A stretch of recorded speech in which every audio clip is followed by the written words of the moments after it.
Egypt, December 1945. In the desert cliffs above Nag Hammadi, a young farmer named Mohammed al-Saman pulls a sealed clay jar from the sand. When it breaks open, sunlight falls onto pages no one has seen in over 15 centuries. Inside are voices from a world early Christianity tried to erase, books that claim the creation story we thought we knew is a lie. These texts describe a universe born not from harmony, but from rupture, not from perfection, but from a cosmic mistake. They speak of a creator who is not the true God, a paradise that was a prison, and a serpent who gave humanity the one thing it needed to escape. Tonight, we enter the forgotten cosmology of the Gnostics, followers of secret knowledge, who saw the beginning of the world as a tragedy, a warning, and a path to liberation. This is the story of creation as they believed it truly happened. The Mediterranean world of the first 3 centuries after Christ was a crucible of competing visions. In Alexandria, philosophers debated the nature of reality in schools that blended Greek wisdom with mystical traditions from the East. In Antioch, Jewish communities wrestled with the meaning of their ancestral texts while watching the rise of a new movement that claimed their Messiah had already come. In Rome, the machinery of empire ground forward, indifferent to the spiritual revolutions taking place in its shadows. Christianity was not yet Christianity as we know it. There was no unified creed, no single authorized scripture, no central authority declaring what believers must accept as truth. Instead, there were communities, dozens of them, perhaps hundreds, each with their own teachers, their own texts, their own understanding of what Jesus had taught and what his life had meant. Some emphasized his moral teachings, seeing him as a prophet calling humanity to ethical perfection. Others focused on his miracles, understanding him as divine being who had broken through the barriers between heaven and earth. Still others treasured secret sayings they believed he had shared only with his closest disciples, words that unlocked mysteries about the nature of existence itself. Among these diverse voices were groups that would later be labelled Gnostics, though they rarely used that term for themselves. They were the Valentinians, named after their teacher Valentinus, who nearly became Bishop of Rome in the mid-2nd century. They were the Sethians, who traced their spiritual lineage back to Seth, the 3rd son of Adam. They were followers of Simon Magus, the magician mentioned briefly in the Acts of the Apostles, who developed elaborate cosmological systems explaining the relationship between spirit and matter. These communities faced tremendous pressures. The Roman Empire periodically erupted in persecution against Christians of all kinds, making no distinction between what would later be called orthodox and heretical. They lived through the catastrophic Jewish revolt of 6670 CE, which ended with the destruction of the Jerusalem temple and sent shockwaves through all communities that traced their roots to Judaism. They navigated philosophical debates with Platonists, Stoics, and Pythagoreans about the nature of God, the soul, and the cosmos. In this ferment of ideas, one question kept surfacing with particular urgency. If the world is broken, and everyone could see that it was, how could a perfect God have created it? The question was not abstract.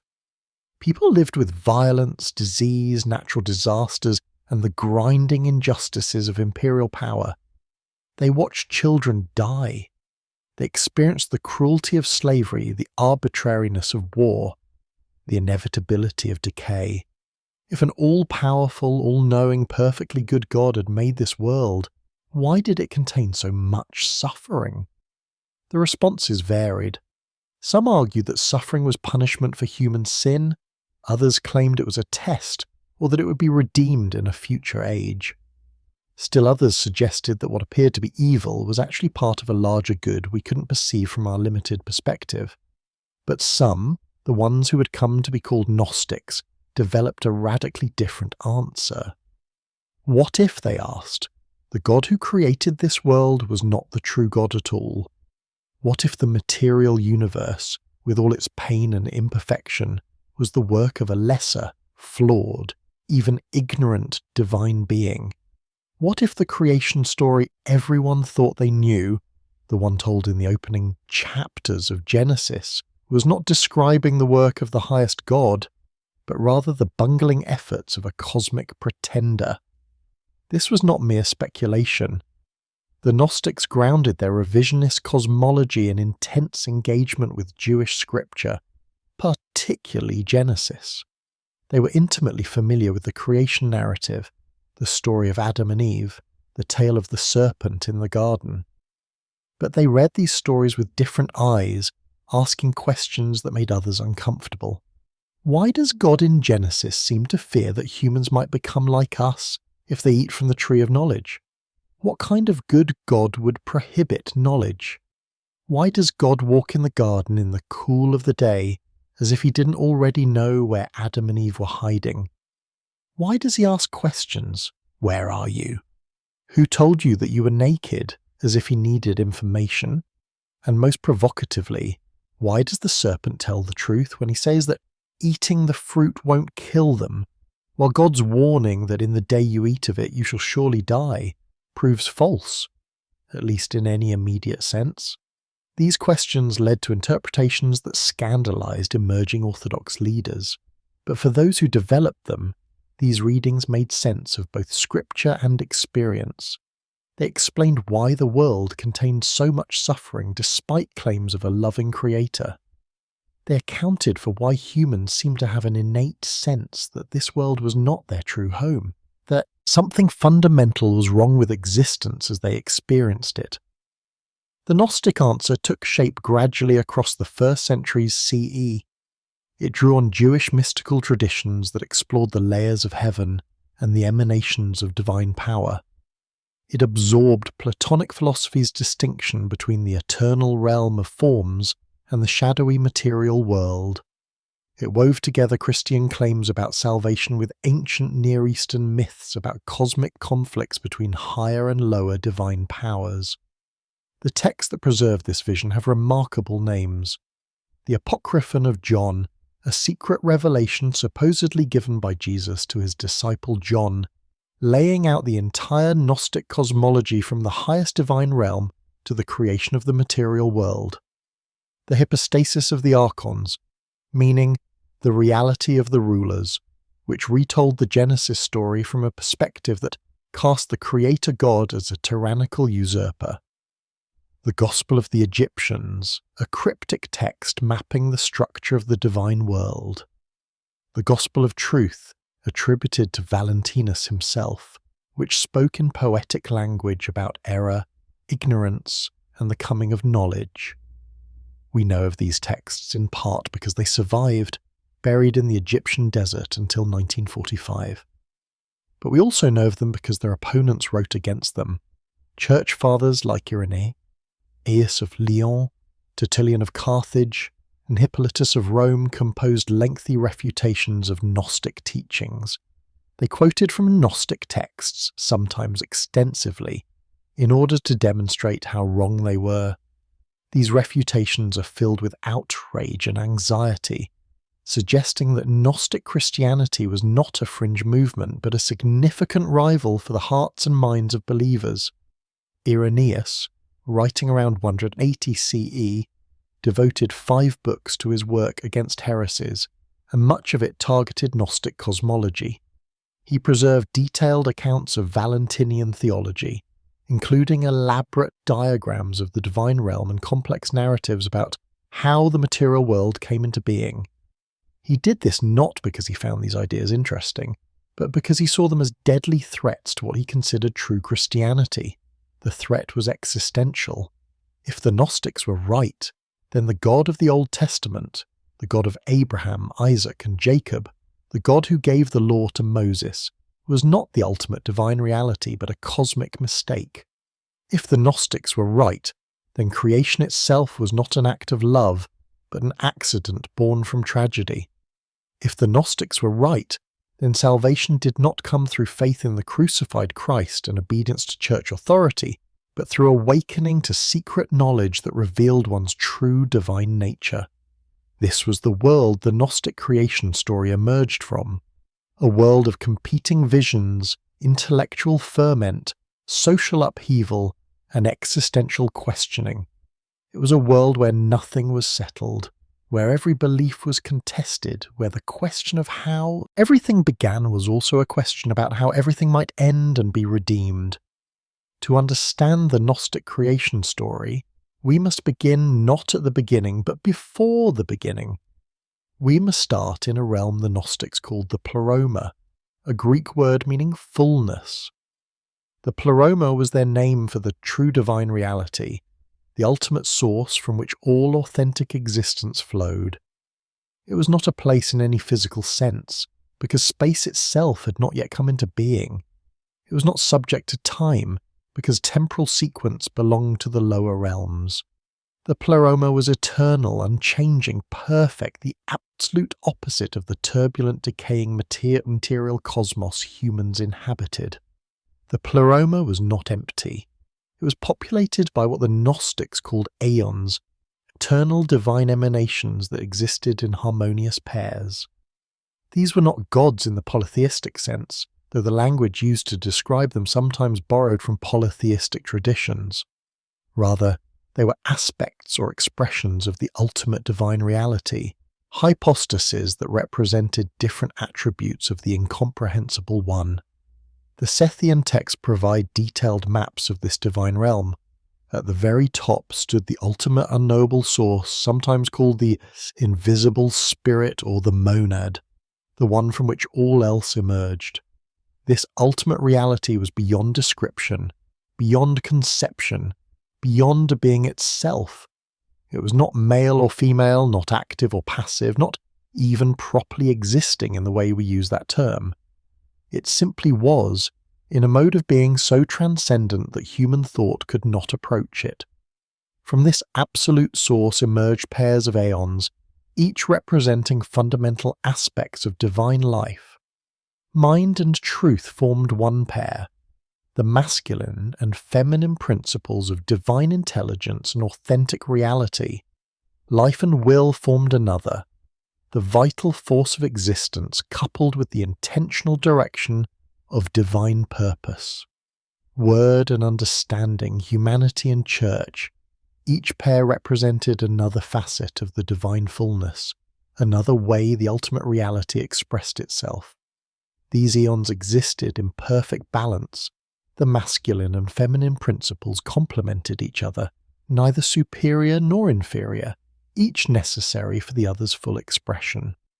Together they constituted what might be called the divine family, though even this term fails to capture the intimacy and unity of their existence.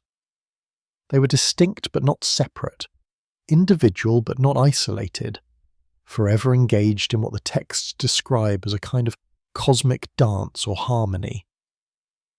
The Apocryphon of John describes this realm with language that strains against the limits of human speech. It speaks of light that is not physical illumination but the radiance of pure being. It describes substance that is not the absence of sound but the perfection of divine rest. It uses paradoxes and negations.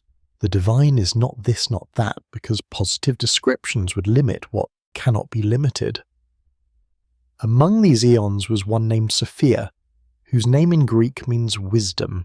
She occupied a significant position in the structure of the Pleroma, though her exact placement varied across different Gnostic texts. What remained constant was her role as the bridge between the highest divine reality and what came after, not by design, but by accident. Sophia's story is the hinge on which the entire Gnostic cosmology turns. It explains how perfection gave birth to imperfection, how eternity spawned time, how the spiritual realm generated the material world. And it does so in a way that exonerates the ultimate God from responsibility for the flawed creation humans inhabit. The texts describe how Sophia, moved by a desire to know the ultimate source more fully, attempted something unprecedented. She tried to emanate, to produce or generate, without her masculine consort. In the balanced, paired structure of the Pleroma, emanation was meant to be a cooperative act, a union of complementary principles. But Sophia acted alone. Different texts offer different explanations for why she did this. Some suggest it was curiosity, an innocent desire to understand the incomprehensible source of all things. Others hint at a kind of ambition, a wish to create something that would be uniquely hers. Still others portray it as an act of love, a yearning so intense that it could not wait for proper procedure. Whatever the motivation, the result was catastrophic. Without the balancing principle of her masculine counterpart, Sophia's emanation was incomplete, unstable, misshapen. The Apocryphon of John describes it with disturbing imagery. What emerged from her was like an abortion, a premature birth that should never have existed. It had form but no beauty, substance but no order. It was creation gone wrong. The text used the metaphor of a shadow to describe this entity, just as a shadow is an absence of light that nevertheless has a kind of presence. Sophia's flawed emanation existed but lacked the fullness of true being. It was real enough to have consequences, but deficient in every quality that defined life in the Pleroma. Sophia's reaction to what she had produced was horror and grief. She recognized immediately that something terrible had happened, that she had brought into existence something that should not be. The texts describe her emotional response with remarkable psychological depth.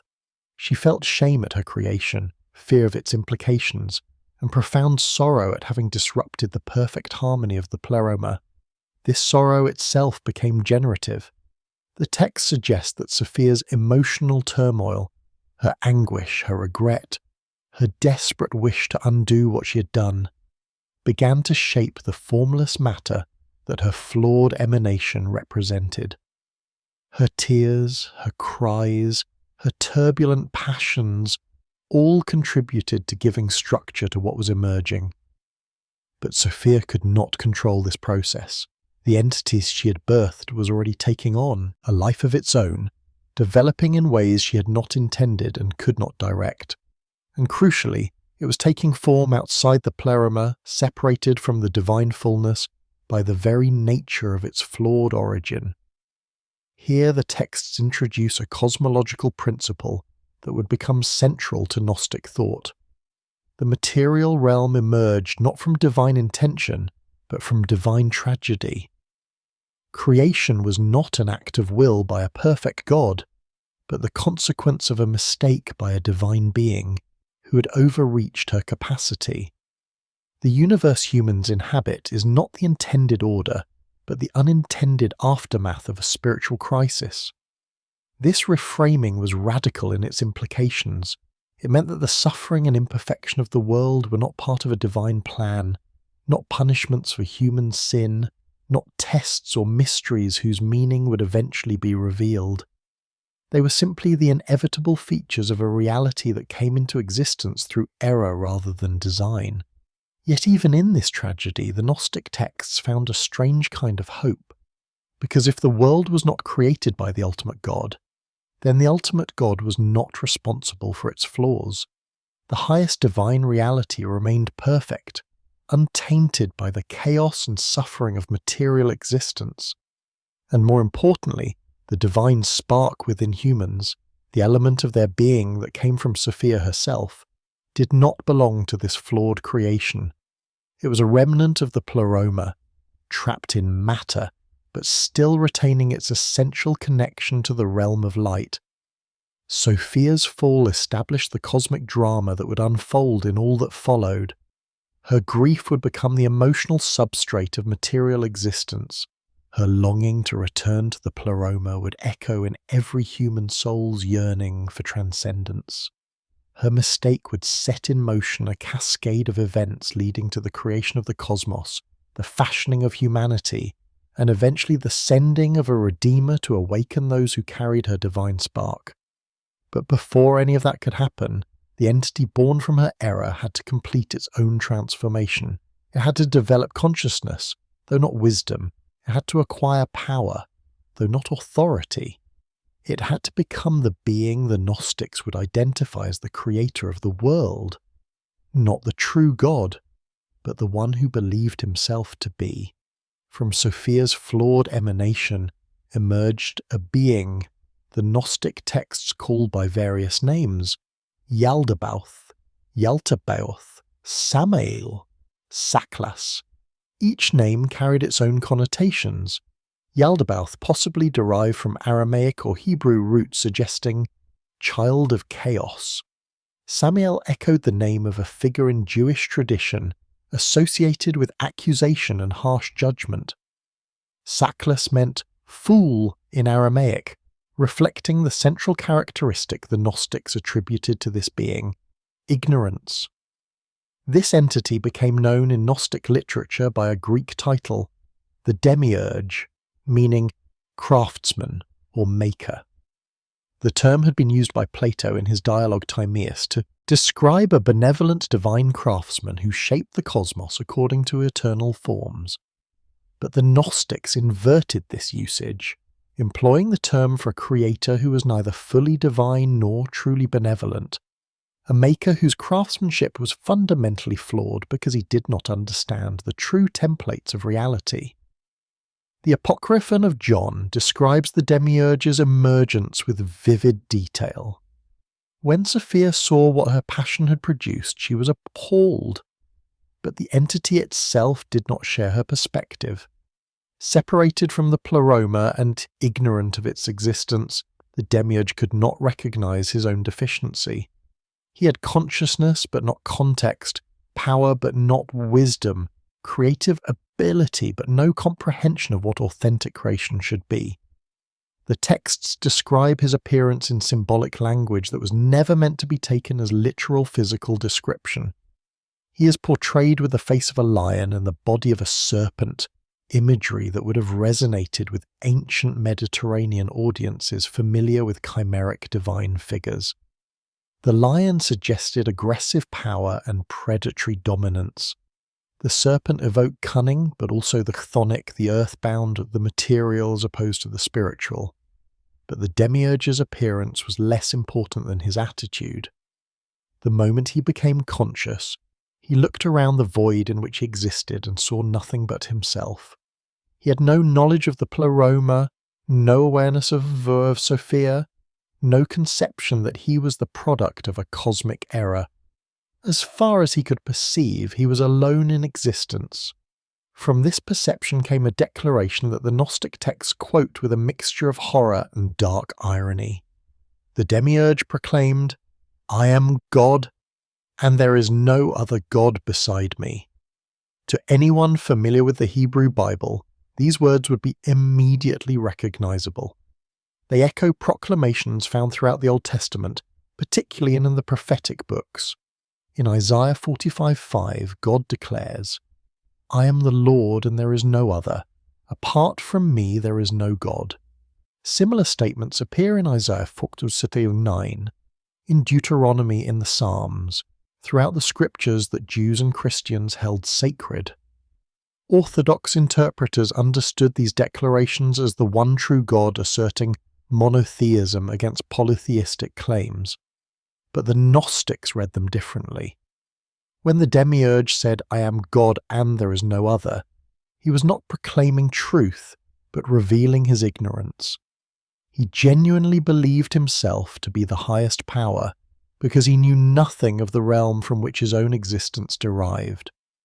This reinterpretation was extraordinarily provocative. It meant that when readers encountered these divine proclamations in Genesis, in Isaiah, in the Psalms, they were not hearing the voice of the ultimate God, but the deluded boasting of a lesser being who had mistaken himself for the supreme reality. Every time the God of the Old Testament demanded exclusive worship, every time he claimed to be without rival, he was, in the Gnostic reading, demonstrating not his legitimate sovereignty, but his tragic ignorance. The texts emphasize that the Demiurge's ignorance was not a moral failing in the ordinary sense. He was not deliberately lying or consciously deceiving anyone.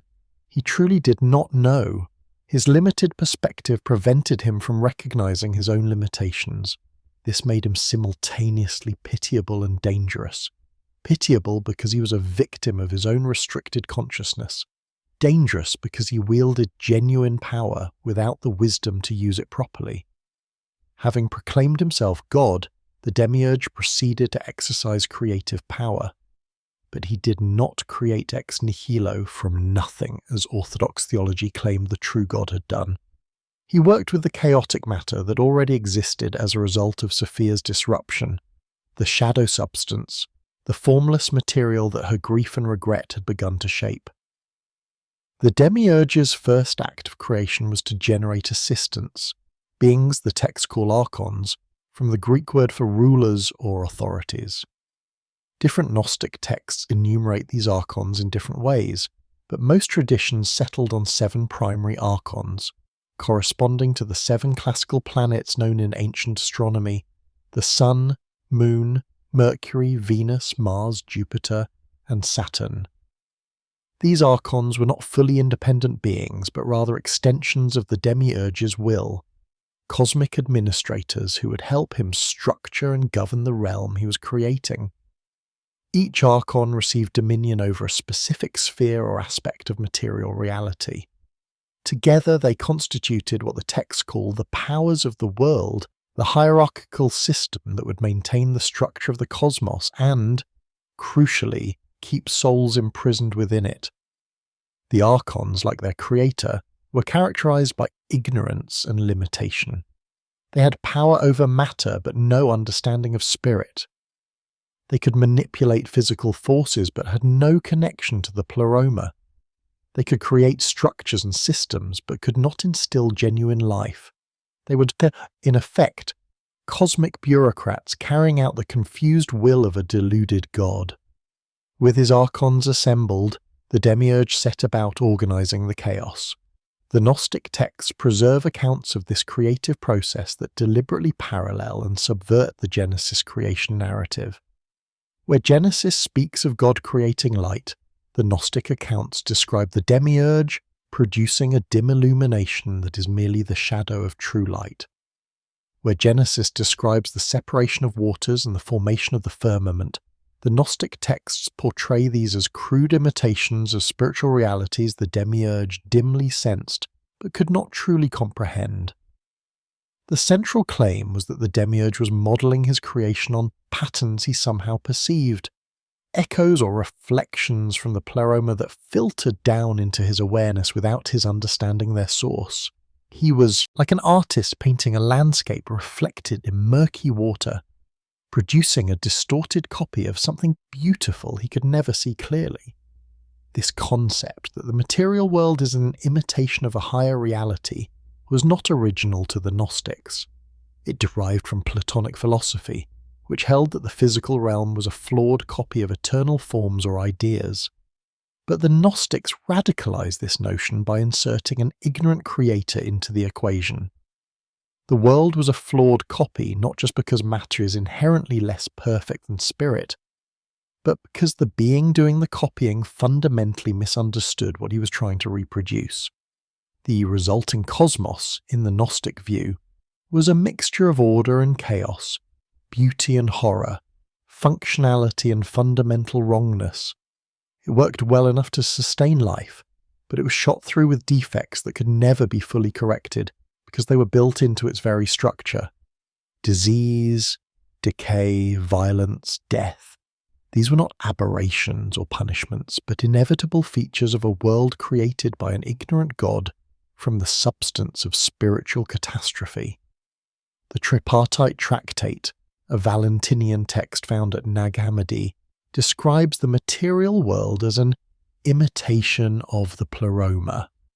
This phrase captures the essential Gnostic understanding. The cosmos has structure and beauty because it reflects, however imperfectly, the perfect order of the divine realm. But it is only a reflection, a shadow, and to mistake it for ultimate reality, as the demiurge did, is to be trapped in illusion. Yet despite his ignorance, despite his flawed nature, despite his derivative existence, the demiurge had genuine power. He ruled over matter because he had made it his domain. He commanded the archons because they were extensions of his will. And when he looked at what he had created, the texts tell us, he was pleased. Like the God of Genesis who looked at his creation and declared it good, the demiurge took satisfaction in his work. This satisfaction was itself a sign of his ignorance. He could not recognize the defects in his creation because he had no standard of comparison. He had never seen the pleroma, never experienced true perfection, never known anything beyond the limited realm he had fashioned. His pride in his work was the pride of a being who had no idea how much he did not know. But there was one thing the demiurge would create that would eventually reveal his limitations, one being in whom the divine spark from above would enter the material realm below. That being was humanity, and its creation would mark the moment when the demiurge's control over his cosmos began to slip. The Gnostic reinterpretation of creation proceeds systematically through the elements of the Genesis narrative, finding at each stage evidence of the demiurge's limitations and the material world's derivative nature.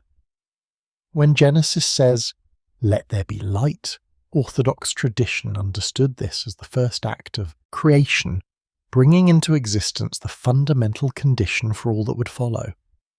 But Gnostic exegetes noted that this light was created on the first day, while the sun, moon, and stars, the sources of physical light, were not made until the fourth day. What kind of light existed before the light-giving bodies? Orthodox interpreters offered various explanations. Perhaps this was spiritual light, or perhaps it was the physical phenomenon of light before it was concentrated in luminous bodies. The Gnostics saw a different meaning. The light created on the first day was a pale imitation of the true light that existed in the pleroma, the uncreated radiance of pure being. The demiurge, sensing somehow the existence of this higher light, attempted to replicate it. But because he did not understand its nature, what he produced was merely a material shadow, light in physical form but lacking the spiritual reality that authentic light represented. This pattern repeated throughout the creation sequence. The waters above and below the firmament, the dry land emerging from the sea, the vegetation springing forth, each element of the Genesis account was read by Gnostics as the demiurge's attempt to model material reality on spiritual truths he perceived dimly without comprehending. The hypostasis of the archons preserves a version of this cosmic craftsmanship that emphasizes the derivative nature of the demiurge's work. It describes how he and his archons looked upward, not literally upward in space but toward the higher realms of reality, and saw reflections or images of the divine structures. Like prisoners in Plato's cave seeing shadows on the wall and mistaking them for reality, the demiurge and archons perceived only distorted hints of the pleroma's true structure. They then attempted to reproduce these hints in material form. The 7 heavens they created corresponded to the 7 primary archons, each ruling a planetary sphere. But these heavens were inferior copies of the authentic divine realms. The celestial bodies they set in the firmament were imitations of the eternal aeons, just as their flickering light was an imitation of the pleroma's unchanging radiance. Even the division of day and night, the progression of seasons, the cycles of time itself, all of these were understood by Gnostics as imperfect materializations of eternal realities that existed beyond temporal sequence. Time itself was a feature of the fallen cosmos, a measure of change and decay that had no place in the eternal pleroma where all moments existed simultaneously in perfect presence. The texts pay particular attention to the creation of the firmament, described in Genesis as a dome or vault separating the waters above from the waters below. To ancient Near Eastern cosmology, this firmament was a solid structure, sometimes imagined as crystalline, that held back the celestial ocean and kept the orderly world safe from the chaotic waters that threatened to overwhelm it. Gnostics interpreters saw in this image a cosmic prison. The firmament was not just a structure separating waters, It was a barrier separating the material realm from the spiritual. It kept souls born into the material world from ascending to their true home in the pleroma. The 7 planetary spheres that existed below the firmament were like layers of a prison, each one presenting obstacles that souls would have to navigate to achieve liberation. This interpretation transformed the Genesis creation story from a narrative of divine benevolence into a description of cosmic entrapment. Everything the demiurge made was simultaneously functional and constraining. It worked well enough to create a stable environment where life could exist, but that very stability served to keep creatures bound to the material realm. The living creatures that populated this world, fish, birds, animals of every kind, were all formed from matter according to patterns the demiurge dimly perceived. The text suggests that even in creating these creatures, the demiurge and his archons were imitating divine realities they did not fully understand. Each species was a material echo of spiritual forms, and their proliferation throughout the earth represented the demiurge's attempt to fill his realm with life, even though he could only produce biological life, not the authentic spiritual life that characterized beings in the pleroma. But there was one element that appeared in the creation narrative that troubled the Gnostics and sparked some of their most intricate exegesis. The moment when the God of Genesis says, "Let us make man in our image, after our likeness." The plural pronouns, us and our, had long puzzled Jewish and Christian interpreters. Some explained it as God consulting with angels, or as a plural of majesty like a royal we, or as an early hint of the Trinity. But Gnostics saw something else. Evidence of multiple creators, the demiurge speaking to his archons, proposing a collective project that would be their masterwork. Yet whose image were they imitating? If the demiurge and archons were ignorant of the pleroma, how could they conceive of a being to create? The Gnostic texts offer a bold answer. They saw an image, a reflection from above. The authentic human, the primordial anthropos that existed as an eon in the pleroma. Without understanding what they were seeing, they resolved to make a material copy. This created a profound irony that would drive the rest of the Gnostic narrative. The demiurge and archons intended to create a creature that would serve them, a being over whom they would have complete dominion. But by modelling that creature, however imperfectly, on a divine pattern, they would inadvertently create the means of their own undoing. The material world, as the Gnostics understood it, was therefore a deeply ambiguous place. It was not purely evil. The texts do not generally adopt a strict dualism that makes matter itself inherently wicked. Rather, matter was neutral, and the structures the demiurge created were functional. The beauty of a sunset, the elegance of a bird in flight, the intricacy of a flower, these were real and could be appreciated. But beneath this surface, beauty lay a fundamental wrongness. The world operated according to principles that prioritized survival over wisdom, power over understanding, blind natural processes over conscious spiritual development. The strong devoured the weak, bodies aged and decayed. Consciousness emerged from matter only to be extinguished by death. From a Gnostic perspective, these features were not part of a divine plan that would make sense in some eschatological future. They were simply the inevitable results of a cosmos created by ignorance. This cosmology solved a theodicy problem that had troubled philosophical monotheism for centuries. How to reconcile belief in an all-powerful, all-knowing, perfectly good God with the existence of suffering and evil. The Gnostic answer was radical in its simplicity. The creator of this world was not all-powerful. He ruled only matter, not spirit, not all-knowing. He was fundamentally ignorant of higher realities, and not perfectly good. His motives were mixed and his understanding limited.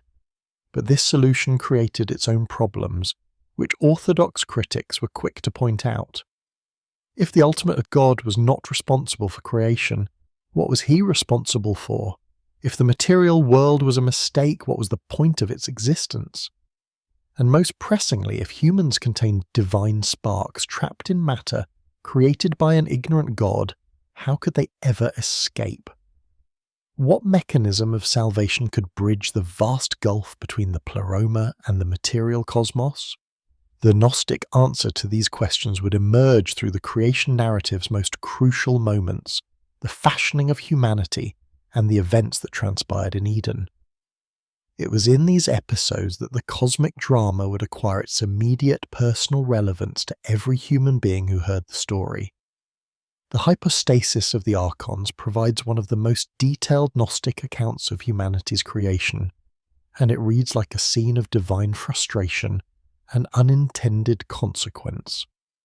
The demiurge and his archons, having resolved to create a human being after the image they had glimpsed from above, set to work with the materials at their disposal. They fashioned a body from the dust of the earth, shaping it with care and intention.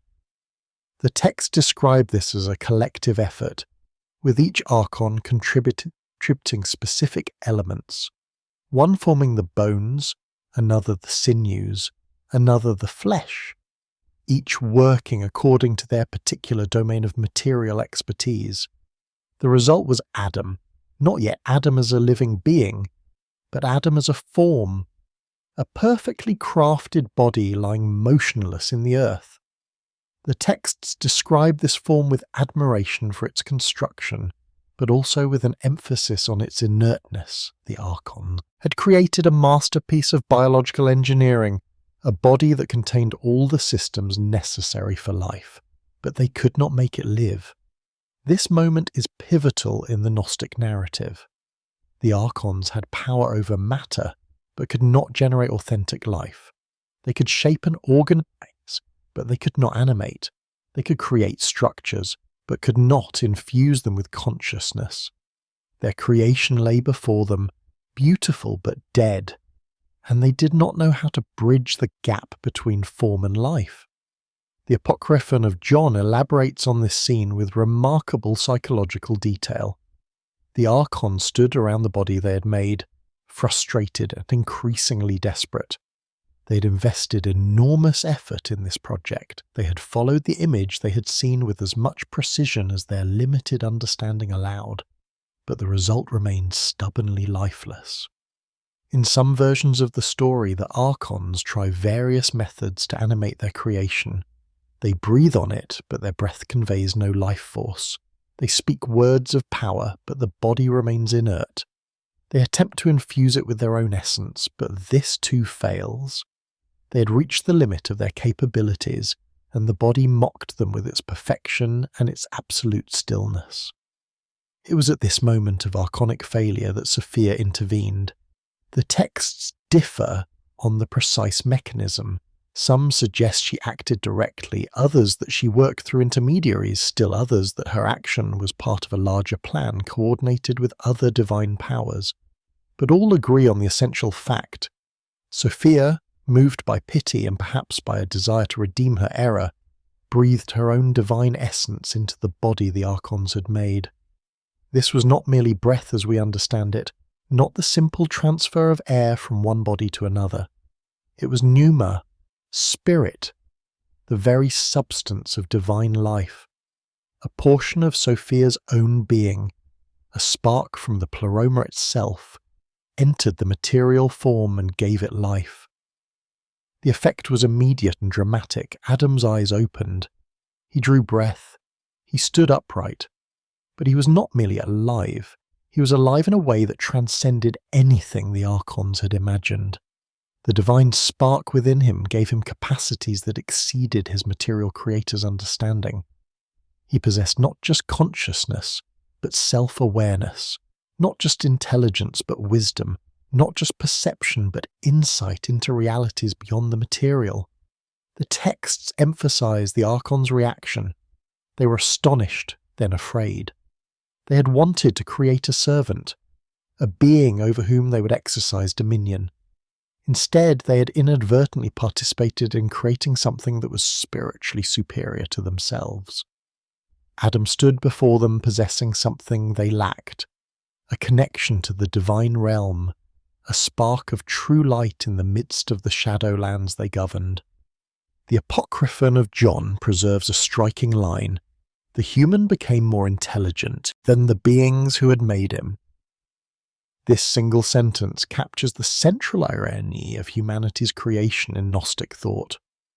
By modelling their creation on an image from above, and by Sophia's intervention that brought that image to life in a way the Archons could not, humanity became a paradoxical being, material in body but divine in essence, subject to the limitations of matter, but possessing within itself the possibility of transcending those limitations. This dual nature, body from below, soul from above, became the defining characteristic of human existence in Gnostic anthropology. Humans were literally embodied contradictions, creatures who belonged to two realms simultaneously. The body connected them to the material cosmos, making them subject to its laws of decay, mortality, and suffering. The divine spark connected them to the pleroma, making them capable of recognizing that the material world was not their true home. But there was a problem. The divine spark within Adam was real, but it was also asleep. The act of entering matter, of being enclosed in a material body, had dulled its radiance. Adam possessed the capacity for spiritual knowledge, but that capacity was not yet actualized. He had the potential to recognize his divine origin, but he did not yet remember it. He was like a prince raised by peasants who does not know his true parentage. All the capacity for nobility is present, but without knowledge of his identity, it remains dormant. The Archons saw this and were relieved. Yes, Adam was more than they had intended, but perhaps he could still be controlled. If his spiritual nature remained dormant, if he could be kept ignorant of his true identity and origins, then he might still serve their purposes. The key was to prevent him from awakening, from remembering, from accessing the full power of the divine spark within. Thus began what the Gnostic texts portray as an ongoing struggle, the Archons constantly working to keep humanity in ignorance, the powers of the pleroma constantly working to awaken humanity to its true nature. This struggle was not just cosmic but personal, played out in the consciousness of every human being who carried the divine spark. The Gospel of Truth, attributed to Valentinus, expresses this condition with poetic intensity. Ignorance of the Father brought about anguish and terror, and the anguish grew solid like a fog, so that no one was able to see. This ignorance was not simply lack of information. It was a fundamental disorientation, a forgetting so deep that humans did not even know they had forgotten. They mistook the fog for reality, the prison for home, the sleep for waking consciousness. But Adam's creation with its dual nature meant that awakening was possible. The divine spark within, though dormant, was not dead. It could be kindled, it could remember, it could recognize its true home and its estrangement from it. The question was whether it would be given the opportunity to do so, or whether the Archons would succeed in keeping humanity in perpetual ignorance. The answer would come through another creation, another being whose origin was even more complex than Adam's. Before the story could move forward, the Gnostic texts had to address the creation of Eve, and in doing so they would challenge assumptions about gender, wisdom, and liberation that had been embedded in Genesis interpretation for centuries. Orthodox Christian interpretation had generally followed Jewish tradition in reading Genesis 2 as a straightforward narrative. God created Adam first, then recognized that it was not good for him to be alone, and so created Eve from Adam's rib to be his helper and companion. This reading positioned Eve as secondary to Adam in time, derivative from his body, and subordinate in purpose. Gnostic texts subverted this interpretation entirely.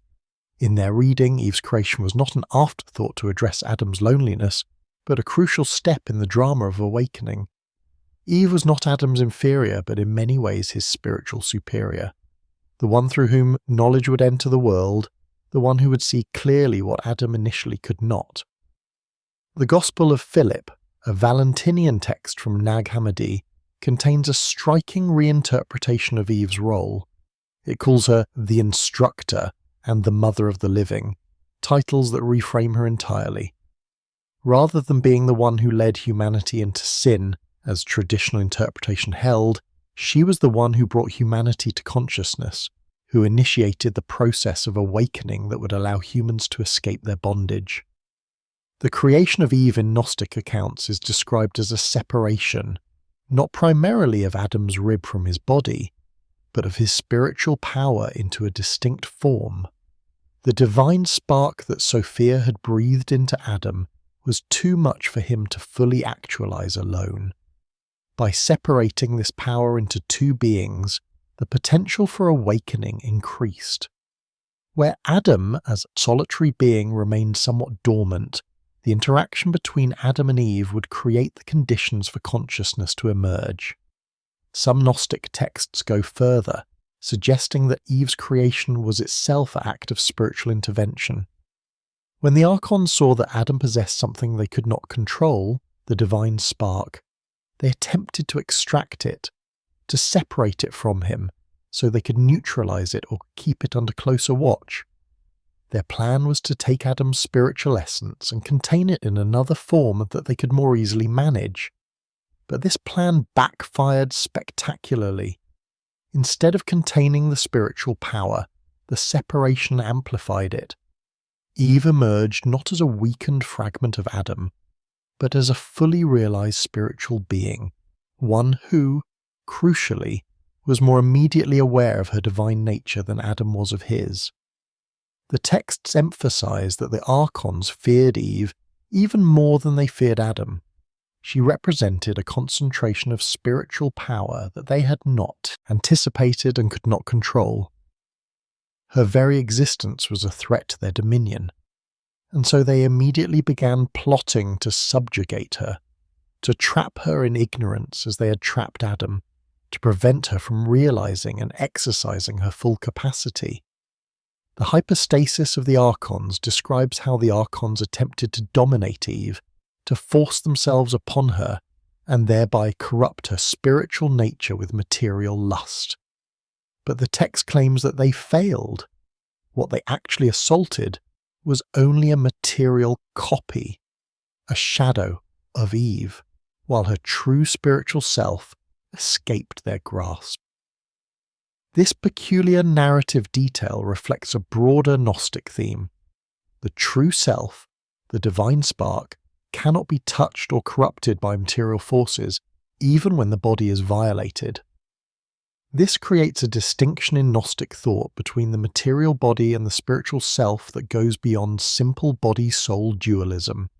The body may suffer, may be subject to violence and degradation, but the authentic self, the divine spark, remains inviolate.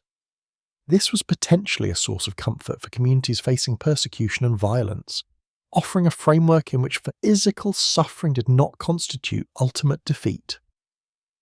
Eve's role as instructor comes to the fore in the Gnostic reading of Genesis 2-3.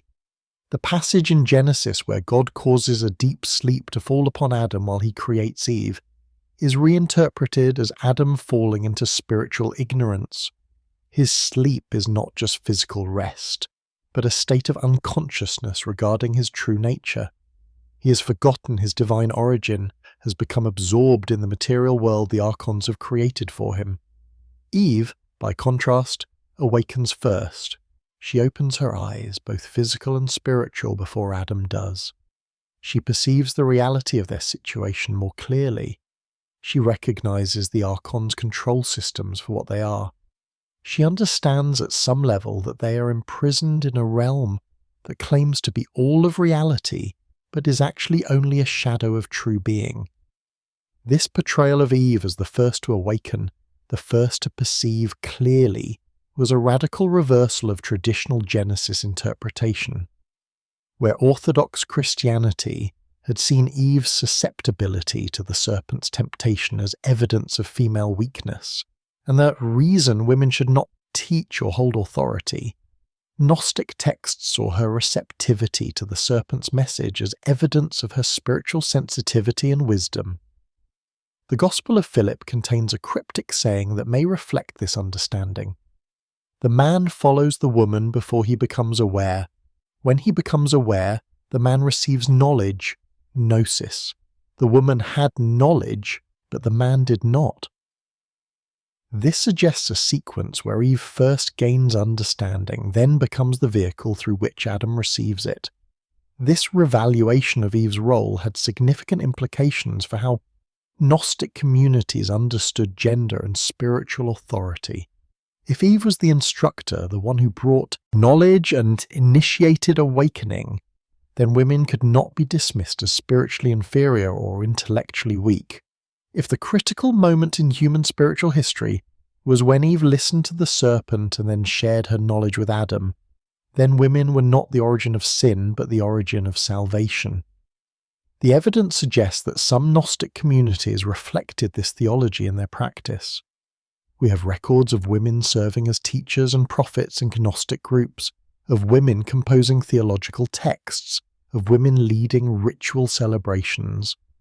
Tertullian, writing against heretics around 200 CE, complained indignantly that in these communities, even women are permitted to teach, to dispute, to exercise exorcisms, to promise cures, and possibly even to baptize. Tertullian meant this as condemnation, but it reveals that alternative forms of early Christianity existed in which gender hierarchies were less rigid than those that would become orthodox. The Gnostic creation story, with its elevation of Eve's role, provided theological justification for this more egalitarian practice. Eve's creation thus set the stage for the narrative's turning point. She was not a helpmeet in the sense of an assistant, but a helper in the sense of a saviour, the one who would help Adam, and through him all humanity to escape the Archon's control. Her existence introduced into the material cosmos a concentrated form of spiritual awareness that the demiurge and his powers could not contain. But for this potential to be actualized, for awakening to occur, one more element was needed. Eve possessed spiritual awareness, but she needed to communicate it to Adam. She needed to translate her immediate spiritual perception into knowledge that could be shared and understood. And for this to happen, the Archon's carefully constructed system of control would need to be disrupted. That disruption would come from an unexpected source, or rather from a source the Archons did not expect, though Sophia and other higher powers had always planned it. The agent of awakening would enter Eden in the form of a serpent, and in so doing would transform the Genesis narrative from a story of fall into a story of liberation. The demiurge constructed Eden as his masterpiece, a garden where his most precious creation, humanity, would dwell in apparent peace and plenty. Genesis describes it as a place of lush vegetation, flowing rivers, abundant fruit, and innocent labour. Traditional interpretation understood Eden as a gift, a paradise where humans could live in harmony with God and nature as long as they remained obedient.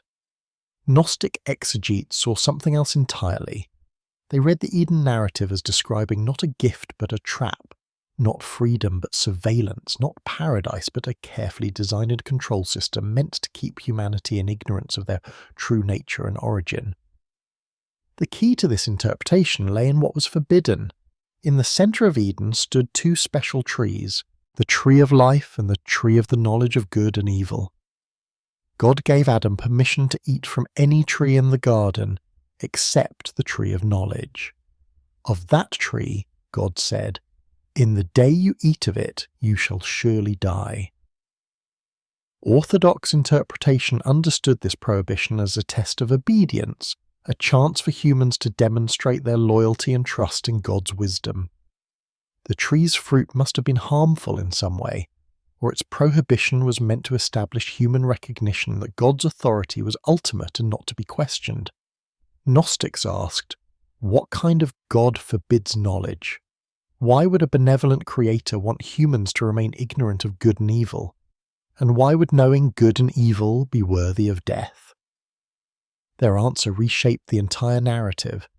The demiurge did not want humans to eat from the tree of knowledge because knowledge, gnosis, would reveal the truth, that he was not the ultimate god, that the material world was not true reality, that humans possessed divine sparks that came from a realm beyond his control.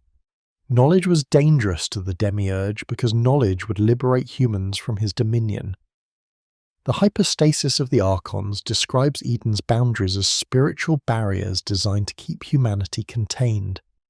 The garden was not just a physical space, but a state of consciousness, a carefully crafted delusion of sufficiency and contentment meant to prevent humans from questioning their situation or seeking what lay beyond. Adam and Eve in this reading were not living in paradise but in a zoo or prison, a controlled environment where their basic needs were met but their true potential was constrained. They were permitted certain pleasures and activities, but always within limits set by a jealous creator who feared what they might become if they ever remembered their true nature. The texts emphasize the atmosphere of surveillance. God walking in the garden in the cool of the day, calling out to Adam and Eve, asking where they were. These details, which seem to depict a kind of intimate relationship in traditional readings, become in Gnostic interpretation signs of the demiurge's need to maintain control through constant monitoring. He walked in the garden not out of love but out of anxiety, checking to ensure his creatures remained within the boundaries he had established. The prohibition against eating from the tree of knowledge was therefore not moral instruction, but oppressive control. It was the demiurge saying in effect, you may have physical comfort, but you must remain spiritually blind.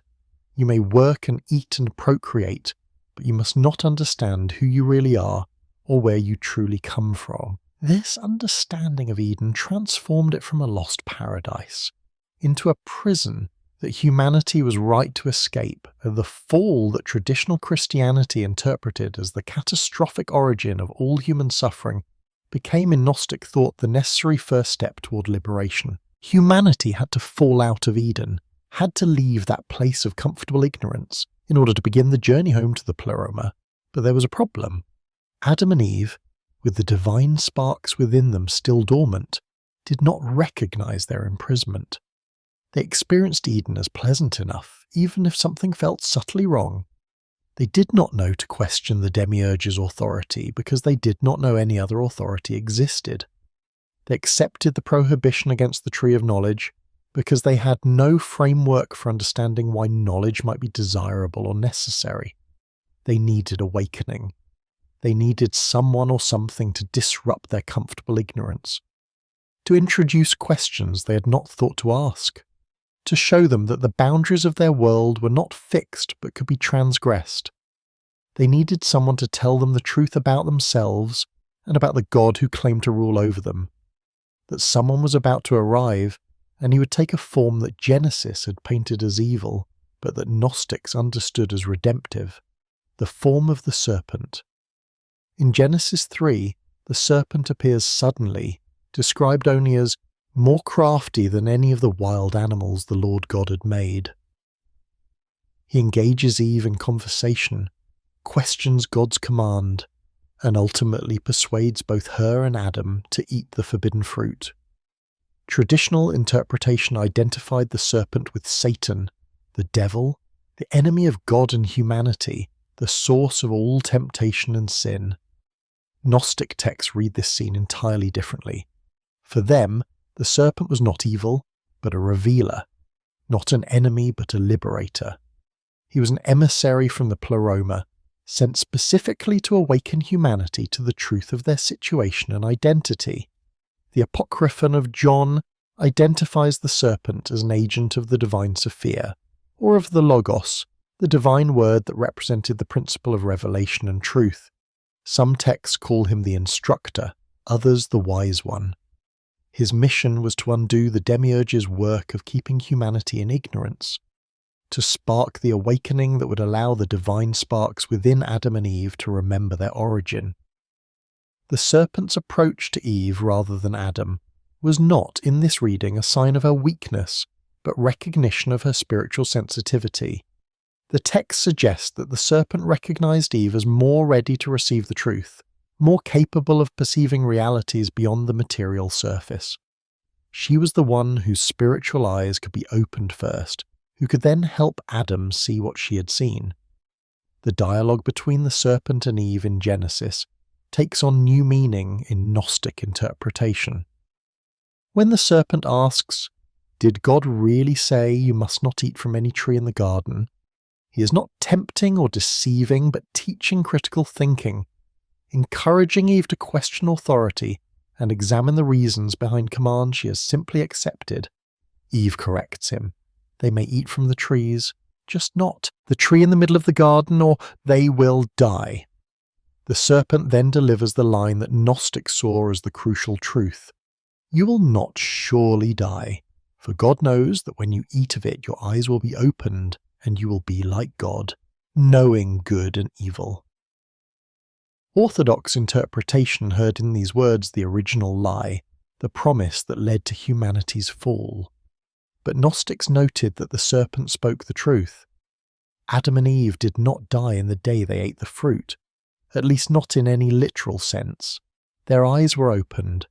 They did gain knowledge of good and evil. The serpent's words proved accurate, while God's warning that they would die proved at minimum misleading. The phrase, "you will be like God," was particularly significant in Gnostic reading. The serpent was not offering false divinity, but reminding them of their true nature. They already carried divine sparks. They already were, in their essential being, participants in divinity. What eating the fruit would do was make them aware of this truth, allow them to recognize what they already were but had forgotten. The testimony of truth, a Gnostic text found at Nag Hammadi, makes this explicit. What sort is this God? First he envied Adam that he should eat from the tree of knowledge. He said, "Adam, where are you?" And he did not know where he was. Is not this God a fool? The text portrays the demiurge as petty and fearful, threatened by the possibility that his creatures might become knowing, and therefore harder to control. The act of eating the fruit becomes, in Gnostic interpretation, an act of spiritual courage and wisdom rather than disobedience and sin. Eve, approached by the liberator in serpent form, listens to his words, considers them, and makes a choice. She reaches out and takes the fruit. She eats it. And in that moment, the carefully constructed system of the demiurge begins to crack. The text described this moment with reverence rather than horror. Knowledge, gnosis, enters the world. The dormant divine spark begins to stir. Eve's spiritual eyes open, and she sees reality as it truly is. The material world is not all there is. The demiurge is not the ultimate God. She herself is more than a creature made from clay. But knowledge alone is not enough. It must be shared, must be transmitted, must become the possession not just of one individual but of humanity as a whole. And so Eve turns to Adam and offers him the fruit. Adam's acceptance is described in some texts as initially reluctant. He is more deeply asleep than Eve, more thoroughly absorbed in the material world. But Eve's testimony, backed by the serpent's teaching, eventually penetrates his ignorance. He eats, and as the fruit's truth works in him, his eyes too are opened. The Genesis text says, the eyes of both of them were opened, and they realized they were naked. Orthodox interpretation saw in this nakedness a sense of shame, a loss of innocence, the first experience of guilt. But Gnostic exegetes read it differently. The realization of nakedness was awareness of vulnerability, not moral vulnerability, but existential vulnerability. They saw clearly now that they were embodied beings in a material world that was not their true home, that their bodies were subject to decay and death, that they were exposed to the violence and chaos of a flawed creation. This awareness was not comfortable. Knowledge never is when it disrupts cherished illusions, but it was necessary. Better to be naked and aware than clothed and blind, better to face uncomfortable truth than comfortable lies. The demiurge's reaction confirmed that something significant had happened, something that threatened his control. The Genesis text says, "The Lord God called to the man, 'Where are you?'" Gnostics heard in this question not omniscient concern, but anxious ignorance. The demiurge did not know where Adam was, because Adam had, in a sense, left the demiurge's realm of awareness. By awakening to knowledge, Adam and Eve had stepped partially outside the system of control the demiurge had constructed. The dialogue that follows, the questioning, the excuses, the blame, all of this revealed to Gnostic readers a God who was confused, angry, and desperately trying to reassert authority that he felt slipping away. When Adam says, "I heard you in the garden, and I was afraid because I was naked," the demiurge responds, "Who told you that you were naked? Have you eaten from the tree I commanded you not to eat from?" The questions are revealing. An omniscient God would not need to ask. But the demiurge needs information because his knowledge is limited. He knows something has changed, but not exactly what. He's like a jailer who realizes a prisoner has found a key but doesn't know yet which door the key unlocks. The curses the demiurge pronounces on the serpent, on Eve, on Adam, are read by Gnostics not as just punishments but as the vengeful reactions of a threatened ruler. The serpent will crawl on its belly and eat dust, and attempt to degrade the revealer. Eve will suffer pain in childbirth and be subject to her husband, and attempt to punish and subordinate the one who first awakened. Adam will labour in pain among thorns and thistles, and attempt to keep him so occupied with physical survival that he has no energy for spiritual development. But the most telling moment comes when the demiurge says, "The man has now become like one of us, knowing good and evil. He must not be allowed to reach out his hand and take also from the tree of life and eat, and live forever." Gnostics noted several things in this passage. First, the plural us, more evidence that the demiurge was not alone but worked with the archons. Second, the admission that eating from the tree of knowledge made humans like one of us, confirmation that knowledge elevates humans to a status the ruling powers wish to keep for themselves.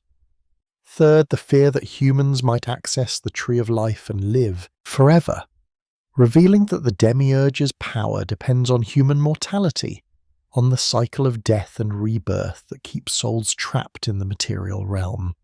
The expulsion from Eden, then, was not punishment in any ultimate sense. It was the demiurge's attempt at damage control, getting Adam and Eve away from the tree of life before they could complete their liberation. But it was also, paradoxically, a necessary step in the process of salvation. As long as Adam and Eve remained in Eden, they were imprisoned by comfort. Only by being expelled into the larger, harsher world could they begin the difficult journey toward genuine freedom. The Gnostic interpretation inverted the traditional understanding of the fall so completely that what Orthodox Christianity called humanity's greatest tragedy became humanity's first victory. In eating the forbidden fruit, Adam and Eve did not fall from grace into sin. They rose from ignorance into knowledge, from spiritual slavery into the first stirrings of freedom. They did not lose paradise.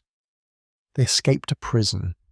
They did not doom their descendants to alienation from God. They gave their descendants the possibility of recognizing their true divine nature. The Gospel of Philip expresses this understanding in characteristically cryptic language. Light and darkness, life and death, right and left, are brothers of one another. They are inseparable. Because of this, neither are the good good nor evil evil, nor is life life, nor death death. The text is suggesting that conventional categories, including the category of fall as catastrophic, must be reconsidered. What appears from one perspective as disaster may from another perspective be liberation. This reframing had profound implications for how Gnostics understood human nature and destiny. If eating the fruit was not a sin, but an awakening, then humanity's fundamental problem was not moral guilt requiring divine forgiveness, but spiritual ignorance requiring divine knowledge. Salvation did not come through atoning sacrifice, but through revelatory teaching. Christ came not primarily to die for sins, but to bring gnosis, to complete the work the serpent had begun in Eden. The awareness gained in Eden, the realization of nakedness, vulnerability, embodiment, was painful but necessary. Adam and Eve now understood that they were not merely physical beings meant to live contentedly in a material garden, but spiritual beings trapped in matter, carrying within themselves something that did not belong to this world. This awareness created what the texts describe as a fundamental alienation or homesickness. Once awakened to the reality that this world was not their true home, humans could never again feel fully comfortable in it. They would always sense that something was wrong, always feel a longing for something beyond what material existence could provide, always know themselves as exiles even when surrounded by apparent plenty. But this alienation was itself a kind of grace, not the grace of orthodox theology, but the grace of truth. Better to be alienated and seeking than comfortably settled in a false home. Better to feel the pain of exile than to mistake prison for paradise. The awakened humans were homeless, but they now knew they had a home to seek, even if they could not yet clearly remember where or what it was. The banishment from Eden marked the beginning of human history as Gnostics understood it. History as the struggle between forces that sought to keep humanity in ignorance and forces that worked to bring about full awakening. Adam and Eve left Eden carrying knowledge that could not be taken from them, no matter what hardships they would face. That knowledge would be passed down, sometimes openly, sometimes hidden, sometimes barely remembered, but never entirely lost. The texts suggest that the demiurge recognized his strategy had partially failed. He had wanted to create beings he could control, but by modelling them on a divine image, and through Sophia's intervention, he had created beings capable of surpassing his control. The eating of the fruit had activated that capability. Now all he could do was work to constrain it, to make life in the material world so difficult and consuming that humans would have little opportunity to develop their spiritual awareness. Thus began what Gnostic texts portray as an ongoing war, not a war of physical violence, but a war for consciousness. The demiurge and his archons would employ every means to keep humanity ignorant. False religions that directed worship toward the demiurge as if he were the ultimate god, material pleasures that distracted from spiritual seeking, social structures that rewarded compliance and punished questioning, philosophical systems that denied the possibility of reality beyond the material. But against these forces, the higher powers worked through various means: revelatory experiences, inspired teachers, cryptic texts that encoded liberating knowledge, spiritual practices that could awaken the divine spark, and most of all through the fundamental truth embedded in human nature itself, the presence of the divine spark that, no matter how deeply buried, could never be entirely extinguished.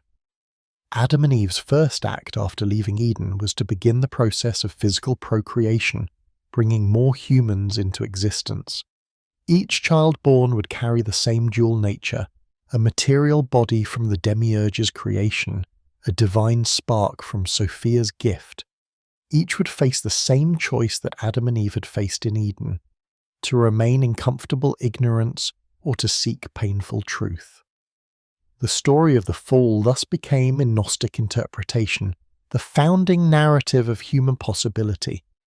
It established that humans were not meant to be obedient servants of the demiurge, but could become something far greater, beings who knew themselves, who understood their origin and destiny, who could escape the cosmic prison and return to the pleroma from which their true nature came.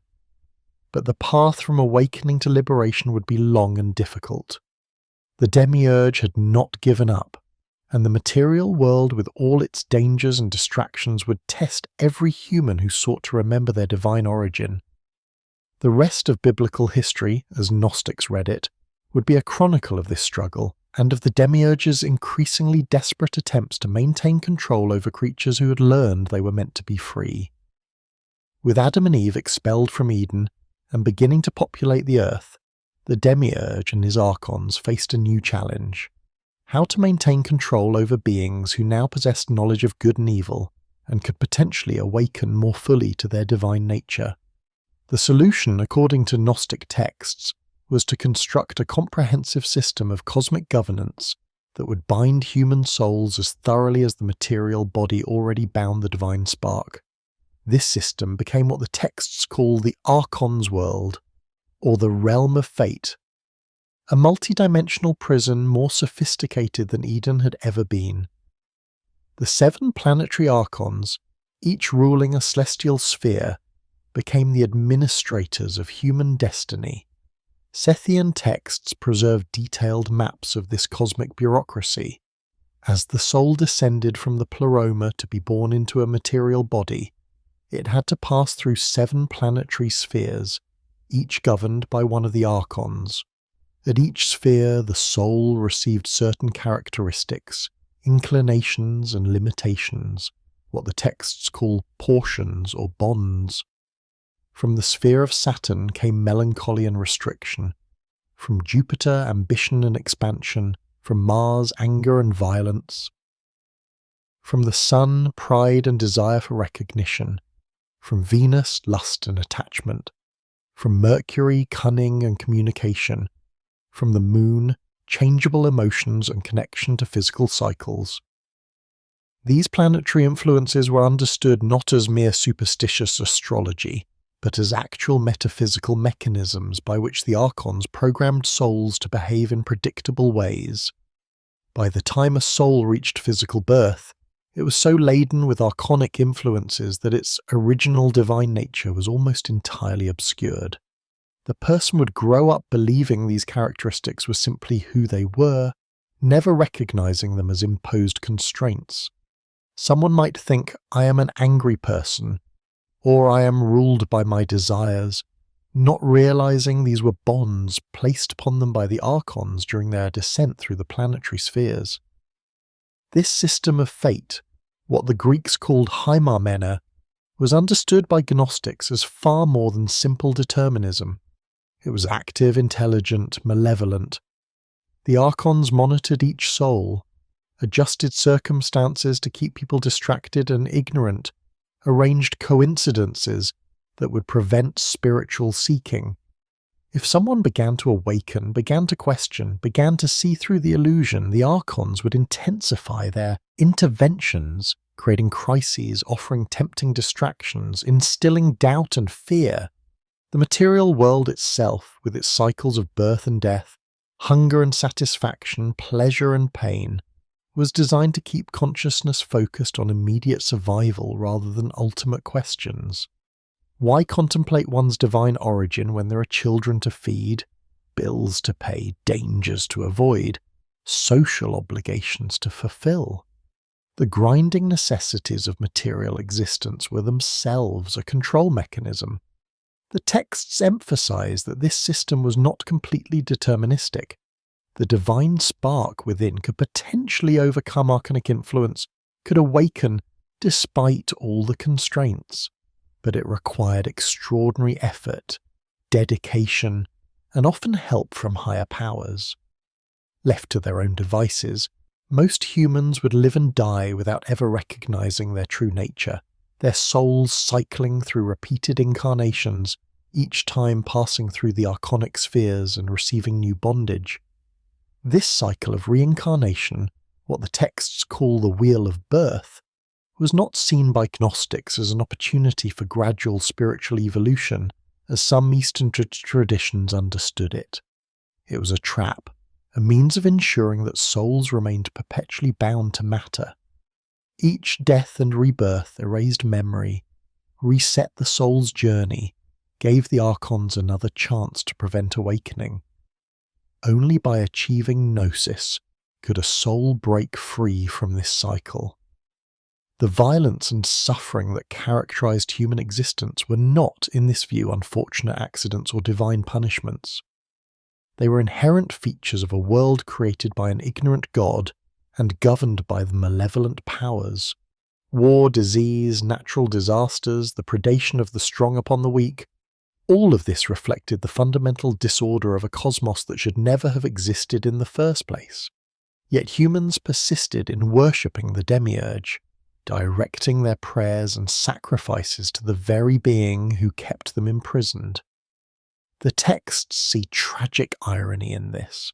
People called out to the demiurge for help with their suffering, not recognizing that he was the source of it. They obeyed religious laws he had established to keep them focused on external observance rather than internal awakening. They built temples to honor a god who deserved not honor, but recognition of his limitations. The prophets of the Old Testament in this reading were largely servants of the demiurge, calling people to worship him and follow his commands. A few might have glimpsed higher truths and encoded them in cryptic language, but most were simply propagating the demiurge's control system, demanding obedience and threatening punishment for those who questioned. The stakes of this cosmic situation could not be higher. Every human life was a battlefield where the archons worked to maintain ignorance and higher powers worked to bring awakening.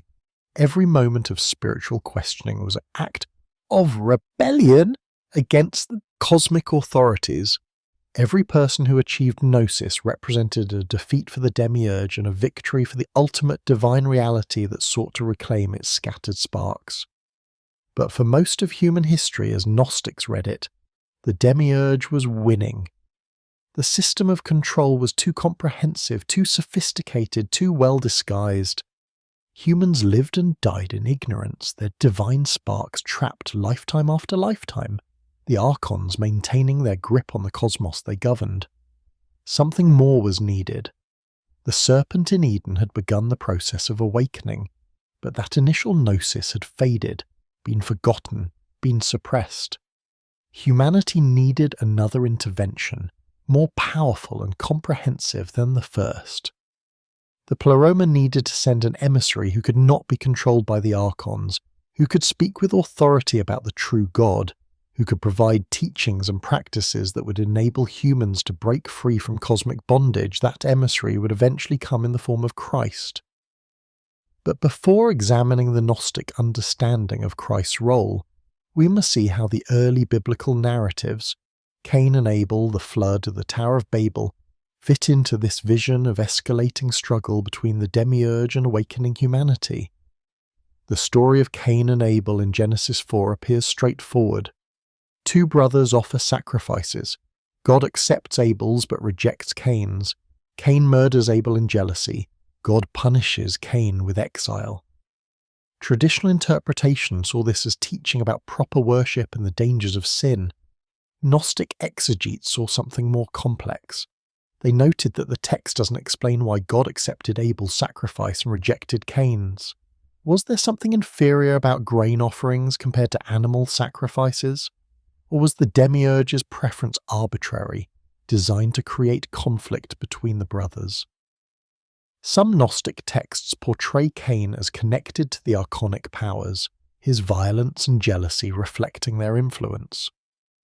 Others suggest that Abel represented the spiritual principle while Cain represented the material.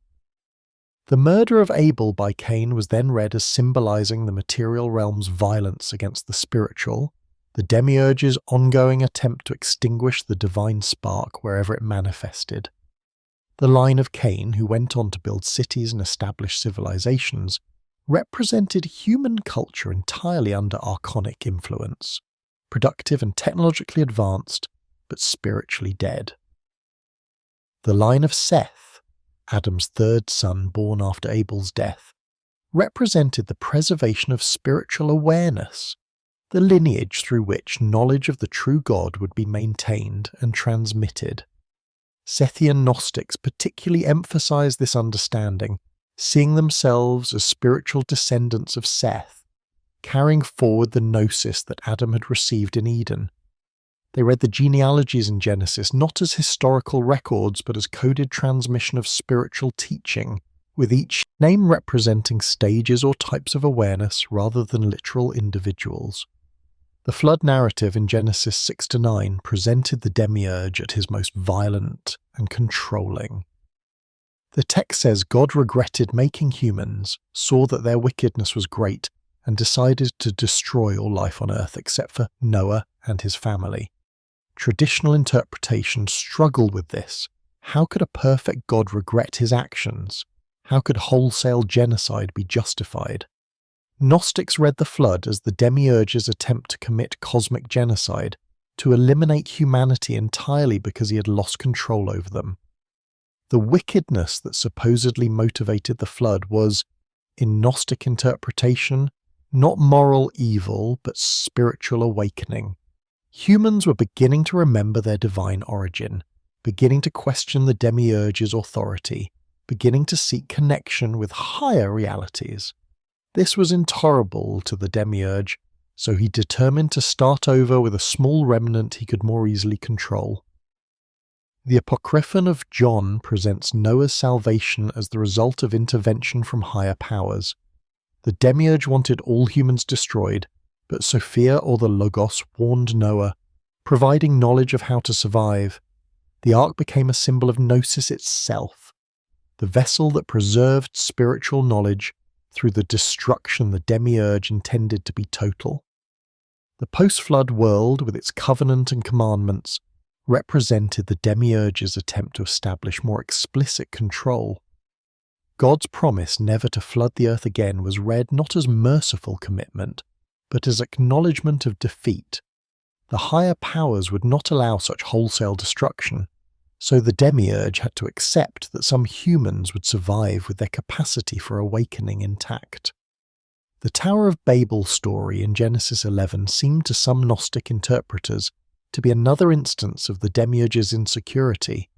Humans united to build a tower reaching toward heaven, and God responded by confusing their languages and scattering them across the earth.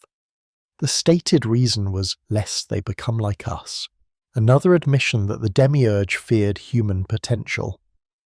In Gnostic reading, the tower builders were attempting to reach the higher realms through their own efforts, to transcend the material cosmos without need for the demiurge's permission. The confusion of languages was the demiurge's way of disrupting human cooperation, ensuring that communication barriers would prevent unified spiritual seeking. By scattering humanity into separate cultures and language groups, each developing their own traditions and forgetting common origins, the demiurge made it far more difficult for universal gnosis to spread. Throughout these narratives, the texts identify a pattern.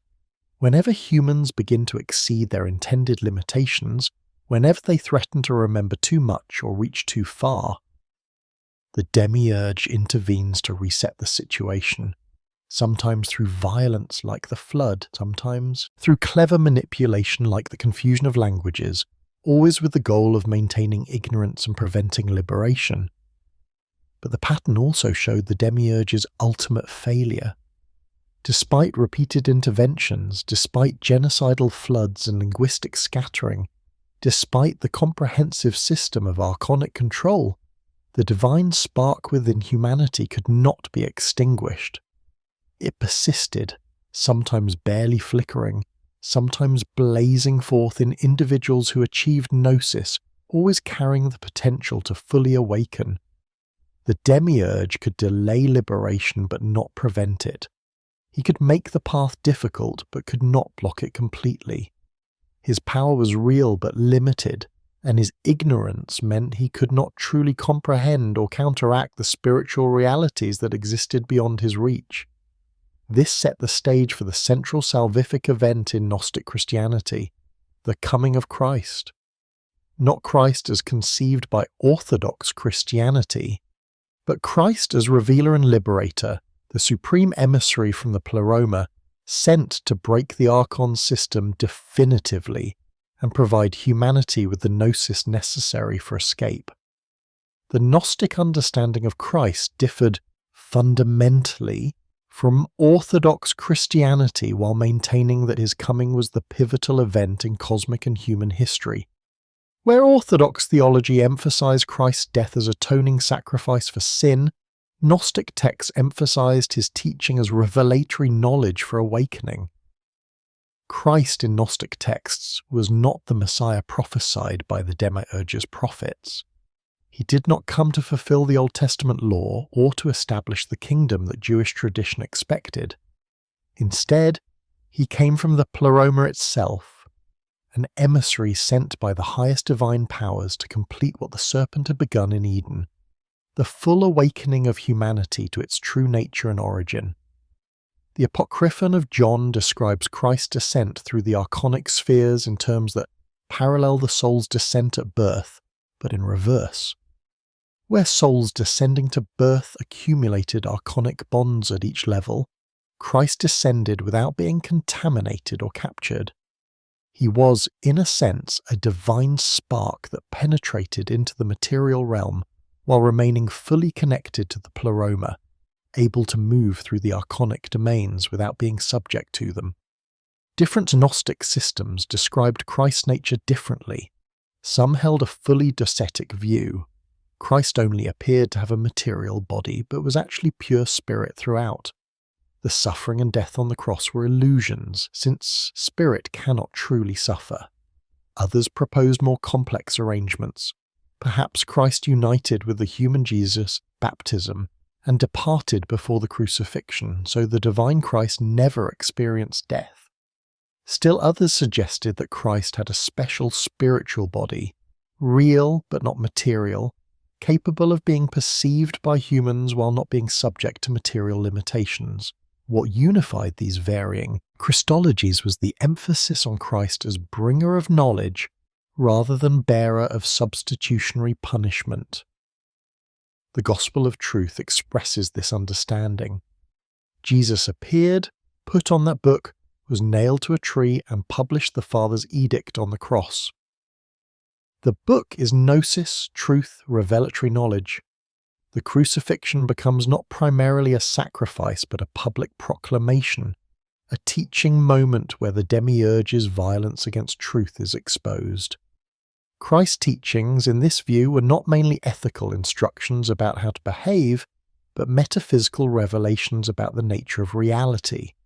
He taught his disciples, and through them all who could receive it, the true structure of the cosmos, the nature of the demiurge and archons, the origin of the divine spark within humans, and the path of return to the Pleroma. Many of these teachings were said to be secret, shared only with inner circles of disciples who had demonstrated readiness to receive them. The Dialogue of the Saviour, the Sophia of Jesus Christ, the Gospel of Thomas, these and other texts preserved in the Nag Hammadi library claim to record private discourses where Christ revealed mysteries he did not share with crowds or even with all his followers. In the Gospel of Thomas, Jesus says, "I shall give you what no eye has seen, what no ear has heard, what no hand has touched, what has not arisen in the human heart." This encapsulates the Gnostic understanding of Christ's gift, not moral instruction that human reason could have developed on its own, but revelation of realities completely beyond ordinary consciousness. Christ exposed the demiurge as a false god, not the ultimate reality. He revealed that the law given through Moses was not divine wisdom, but archonic control. He taught that salvation came not through obedience to external authority, but through internal awakening to one's true nature. He demonstrated that matter and spirit were radically distinct, and that identifying one's true self with the spirit rather than the body was essential to liberation. The confrontation between Christ and the authorities in the gospel narratives took on cosmic significance in Gnostic interpretation. When Christ challenged the Pharisees and scribes, he was not just criticizing hypocrisy, but exposing the demiurge's entire system of religious control. When he violated Sabbath laws and questioned traditional interpretations, he was demonstrating that the law itself was not ultimate truth, but a tool of spiritual bondage. The crucifixion became in various Gnostic texts a moment of triumph rather than tragedy. Some texts portray Christ as laughing on the cross, not at human suffering, but at the archon's futility. They thought they were killing him, eliminating the threat he posed to their system. but they could not kill what was immortal, could not extinguish light with darkness, could not silence truth through violence. The crucifixion demonstrated the archons' fundamental weakness. Their power extended only to matter, and Christ was not ultimately material. The resurrection was understood not as the revivification of a corpse, but as proof that Christ had never been bound by material existence. Some texts suggest he appeared after death in a spiritual body, teaching his disciples for extended periods about the mysteries of the pleroma and the path of return. These post-resurrection teachings were sometimes valued more highly than the pre-crucifixion teachings, as they were given when Christ was fully in his spiritual state without any constraints of material embodiment. Most significantly, Christ's coming provided a model and a method. He demonstrated that return to the pleroma was possible, that the archonic system could be transcended, that the divine spark within humans could fully awaken and ascend. His teachings gave specific practices and understandings that disciples could use in their own spiritual journeys. Some Gnostic texts describe a ritual or sacramental dimension to Christ's gift. Baptism was understood not as washing away sin, but as an initiation that activated the divine spark.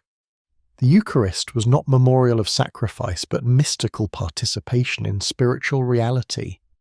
These rituals, properly understood and performed, could provide experiential knowledge of the truths Christ taught. The central salvific mechanism was always knowledge itself, gnosis. Christ saved not by dying, but by teaching, not by bearing punishment, but by revealing truth. Those who received his gnosis and fully understood it would be transformed.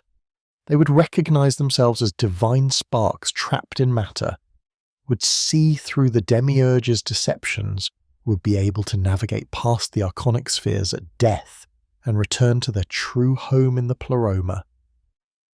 This understanding made the Christian message simultaneously more hopeful and more demanding than orthodox versions. More hopeful because salvation was not dependent on accepting substitutionary atonement or obeying ecclesiastical authority. It was available to anyone who achieved gnosis. More demanding because gnosis required real transformation of consciousness, not just intellectual assent to doctrines. One had to genuinely awaken, genuinely see through the illusions of material existence, genuinely identify one's true self with the divine spark rather than the material body and personality. Christ's coming was necessary because humanity had wandered too far into forgetfulness. The initial gnosis from Eden had faded, been suppressed, been distorted by the demiurge's religions. Without a fresh, powerful intervention from the pleroma, most humans would remain trapped indefinitely. Christ provided that intervention, breaking through the archonic barriers with knowledge so powerful that it could shatter centuries of accumulated ignorance. But Christ's intervention, powerful as it was, did not end the struggle. The demiurge and archons did not simply surrender control. They adapted, developed new strategies, and the followers of Christ found themselves facing opposition not just from Jewish authorities and Roman power, but from other Christians who understood Christ's message in very different ways that from a Gnostic perspective played directly into the demiurge's hands by reimposing external authority and law in a new Christian form. The 2nd through 4th centuries witnessed an intense struggle to define Christianity. This was not merely academic debate, but a contest with existential stakes. The winner would determine what Christians believed about God, creation, salvation, and the meaning of human existence. On one side were teachers and communities that would eventually be labelled Gnostic. Valentinus and his school, the Sethians, the followers of Basilides, Carpocrates, and numerous other leaders whose names survived in the polemics of their opponents. These groups shared the cosmological vision we've been exploring. A flawed creator, a material world as prison, salvation through knowledge. On the other side were leaders working to establish unified Christian doctrine and centralized church authority, figures like Irenaeus of Lyon, Tertullian of Carthage, Hippolytus of Rome. They insisted on creation by a good God, biblical authority, apostolic succession, and salvation through Christ's atoning death. They found Gnostic teachings abhorrent and dangerous. Irenaeus, Against Heresies, written around 180 CE, was the most comprehensive early attack on Gnostic Christianity. Spanning 5 books, it systematically refuted Gnostic cosmology, anthropology, and soteriology. What makes Irenaeus' work valuable to historians is that he quoted extensively from Gnostic sources before attacking them, preserving information about their teachings that would otherwise have been lost. Irenaeus was particularly exercised about Valentinian teaching. Valentinus had been a prominent teacher in Rome who nearly became bishop around 140 CE.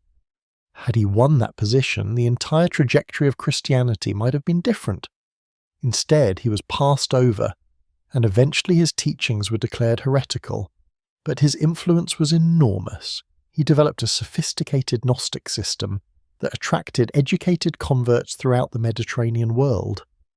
Irenaeus preserved detailed accounts of Valentinian cosmology, the 30 aeons of the Pleroma arranged in complex hierarchies, the intricate myth of Sophia's error, elaborate explanations of how Christ functioned as Saviour. He recorded Valentinian interpretations of biblical texts, showing how they read Genesis, the Gospels, and Paul's letters through a Gnostic lens. After presenting these teachings, Irenaeus attacked them point by point. He argued that the Gnostic creation story contradicted biblical revelation, that it made God's power limited, that it dissolved moral responsibility by attributing evil to the cosmos rather than human choice, that it led to either libertinism or excessive asceticism, that it created an elite spiritual class at odds with Christian community. Tertullian, writing slightly later from North Africa, was even more vitriolic. His work against the Valentinians drips with sarcasm and ridicule. He mocked the complexity of Gnostic systems, calling them elaborate fantasies spun from wild speculation.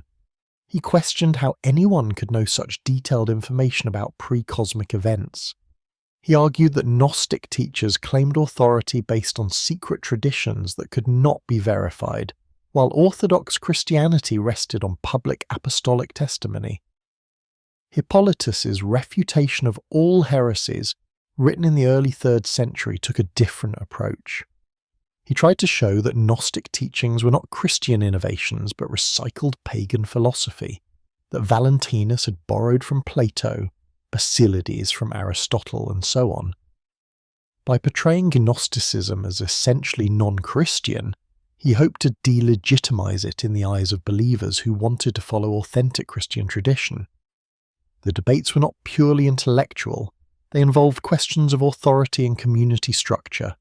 Gnostic groups tended toward more fluid organization, valuing individual spiritual experience and giving authority to those who demonstrated gnosis, regardless of gender or official position. Orthodox Christianity was developing hierarchical structures, with bishops claiming authority based on apostolic succession, the idea that their authority derived from an unbroken chain going back to the apostles. Gnostic teachers often claimed to possess secret traditions passed down from the apostles, but not included in public teaching. The Gospel of Thomas begins by claiming to record the secret sayings that the living Jesus spoke, implying that Jesus had 2 levels of teaching, public parables for the masses and secret revelations for initiates. Orthodox leaders rejected this 2-tier system. Irenaeus insisted that the apostles taught everything necessary for salvation publicly, and that this teaching was preserved in the churches they founded. Secret traditions claimed by Gnostics were, in his view, later fabrications designed to give spurious authority to novel teachings. The battle over scripture was crucial. By the late 2nd century, many Christian communities were using collections of Paul's letters and Gospels as authoritative texts, but there was no universal agreement on which texts belonged in this emerging canon. Some communities used the Gospel of Thomas, the Gospel of Mary, the Gospel of Truth. Orthodox leaders pushed for a more restricted canon that excluded texts with overtly Gnostic theology. The criteria for inclusion became contested. Did a text need to be written by an apostle? What about Mark and Luke, who were not apostles? Did it need to be ancient? But how ancient was ancient enough? Did it need to conform to received teaching? But who decided what the received teaching was? These debates would continue for centuries, but by the late 2nd century, the basic contours of what would become the New Testament canon were forming, and that canon excluded Gnostic texts. The theological issues at stake were profound. At the centre was the question of creation and the Creator. If Gnostics were right that the material world was created by an ignorant demiurge, then the Old Testament God was not the ultimate divine reality. The entire Jewish heritage that Christianity claimed would be cast in a different, darker light. The law would be a tool of spiritual bondage rather than divine instruction. The prophets would be servants of a false god rather than spokesmen for the Most High. Orthodox Christianity could not accept this. Leaders like Irenaeus insisted on continuity between Old and New Testaments, one God working through both. Christ came not to reveal a new God, but to fulfill the purposes of the God who had always been working in history. The Creator was the Redeemer, not his enemy or inferior. The nature of salvation was equally contested. Orthodox Christianity emphasized Christ's death as atoning sacrifice. He died to pay the penalty for human sin, to satisfy divine justice, to reconcile humanity to God. This required a framework where sin was humanity's primary problem and forgiveness humanity's primary need. Gnostic Christianity saw ignorance as the primary problem and knowledge as the solution. Christ saved not by dying but by teaching. His death might have symbolic meaning, demonstrating the archon's violence, revealing the tragedy of material existence. But it was not substitutionary atonement. This difference in soteriology reflected fundamentally different diagnoses of the human condition. The relationship between faith and knowledge was disputed. Orthodox Christianity emphasized faith, trusting God's promises, acceptance of apostolic testimony, obedience to church teaching. Knowledge was important but secondary and always subject to faith's priority. Some kinds of knowledge were even dangerous. Attempts to penetrate divine mysteries that should remain veiled, speculations that led away from humble trust. Gnostic Christianity elevated knowledge to supreme importance. Faith without knowledge was blind, possibly even harmful if it led to faith in the wrong God. The goal was not believing but knowing, not trusting testimony but experiencing truth directly. This made Gnostic Christianity potentially more democratic. Anyone could achieve gnosis regardless of position in church hierarchy, but also more elitist. Only those who did achieve gnosis were truly saved. These debates were conducted in a context of periodic persecution. Roman authorities did not distinguish between Gnostic and Orthodox Christians. All were part of a strange atheistic sect that refused to honor traditional gods and therefore threatened the empire. Both groups produced martyrs, both developed theological explanations for why faithful Christians suffered, both competed for converts in a dangerous religious marketplace. But by the late 3rd century, the balance was shifting decisively toward what would become orthodoxy. Several factors contributed. The Orthodox emphasis on unified doctrine and centralized authority better survived persecution. When leaders were arrested, clear lines of succession and standardized teaching helped communities continue. The Gnostic emphasis on individual experience and diverse expression made their communities more fragmented and harder to sustain under pressure. The Orthodox connection to Jewish scripture and insistence on historical continuity resonated with many converts who wanted to feel they were joining an ancient, established tradition rather than a novel philosophy. The Gnostic critique of the Old Testament and Jewish heritage, while intellectually bold, cut them off from historical rootedness. The Orthodox development of clear creedal statements, brief summaries of essential Christian belief, provided simple tools for defining and maintaining community boundaries. Gnostic systems, with their complex cosmologies and elaborate mythologies, were harder to summarize and standardize. Then came the watershed moment, Constantine's conversion and the imperial embrace of Christianity. In 313 CE, the Edict of Milan granted religious tolerance throughout the empire. By mid-century, Christianity was not just tolerated but favoured, receiving imperial patronage and support. This changed everything. Christianity was no longer a persecuted minority, but an increasingly powerful institution allied with state authority. Church councils could now be convened with imperial backing to settle disputed questions of doctrine. Bishops who had been hiding from arrest could now exercise authority openly and coordinate efforts across regions. These councils, Nicaea in 325, Constantinople in 381, and others, formulated creeds that defined Orthodox belief with increasing precision. The Nicene Creed, still recited in churches today, insisted on one God as maker of heaven and earth, on Christ as truly divine and truly human, on the Holy Spirit proceeding from the Father. Every line was an implicit rejection of some Gnostic teaching.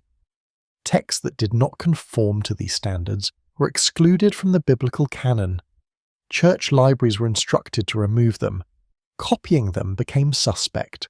Possessing them could be grounds for accusation of heresy. The mechanisms of state power that had once persecuted all Christians were now available to the Orthodox to use against the heterodox. Gnostic Christianity, which had once been a thriving alternative interpretation competing successfully for converts and intellectual respect, was pushed to the margins. Teachers were condemned, communities dissolved, texts destroyed. The Gnostic creation story, with its radical reinterpretation of Genesis and its challenge to conventional religious authority, was buried sometimes metaphorically through condemnation and forgetting, sometimes literally through physical destruction of manuscripts. By the end of the 4th century, Gnostic Christianity as a significant movement within the broader Christian world was effectively dead. A few communities may have survived in isolated areas, but the mainstream conversation about Christian doctrine proceeded as if Gnosticism had never existed except as a warning, a cautionary tale about the dangers of speculation, pride, and deviation from apostolic truth. The winners wrote the history. For over 15 centuries, what most people knew about Gnostic Christianity came from the polemics of its opponents. Irenaeus' refutations, Tertullian's ridicule, Hippolytus' categorizations. The Gnostics themselves were voiceless, their texts destroyed, their cosmology dismissed as absurd heresy, their creation story forgotten, except as a bizarre aberration in Christian history. But texts have a way of surviving, and in the desert of Egypt, in clay jars sealed and buried, the voices of the Gnostics waited in silence for someone to find them. The suppression of Gnostic Christianity was systematic and thorough.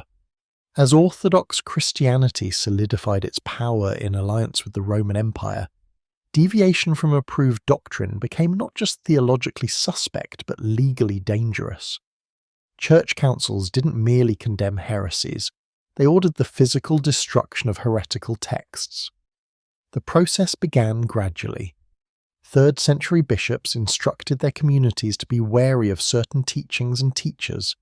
They compiled lists of texts suitable for reading in church, implicitly excluding others. They established procedures for identifying and correcting errant beliefs.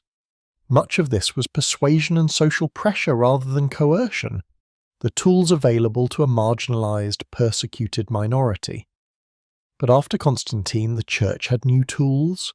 Heresy became a matter for imperial concern.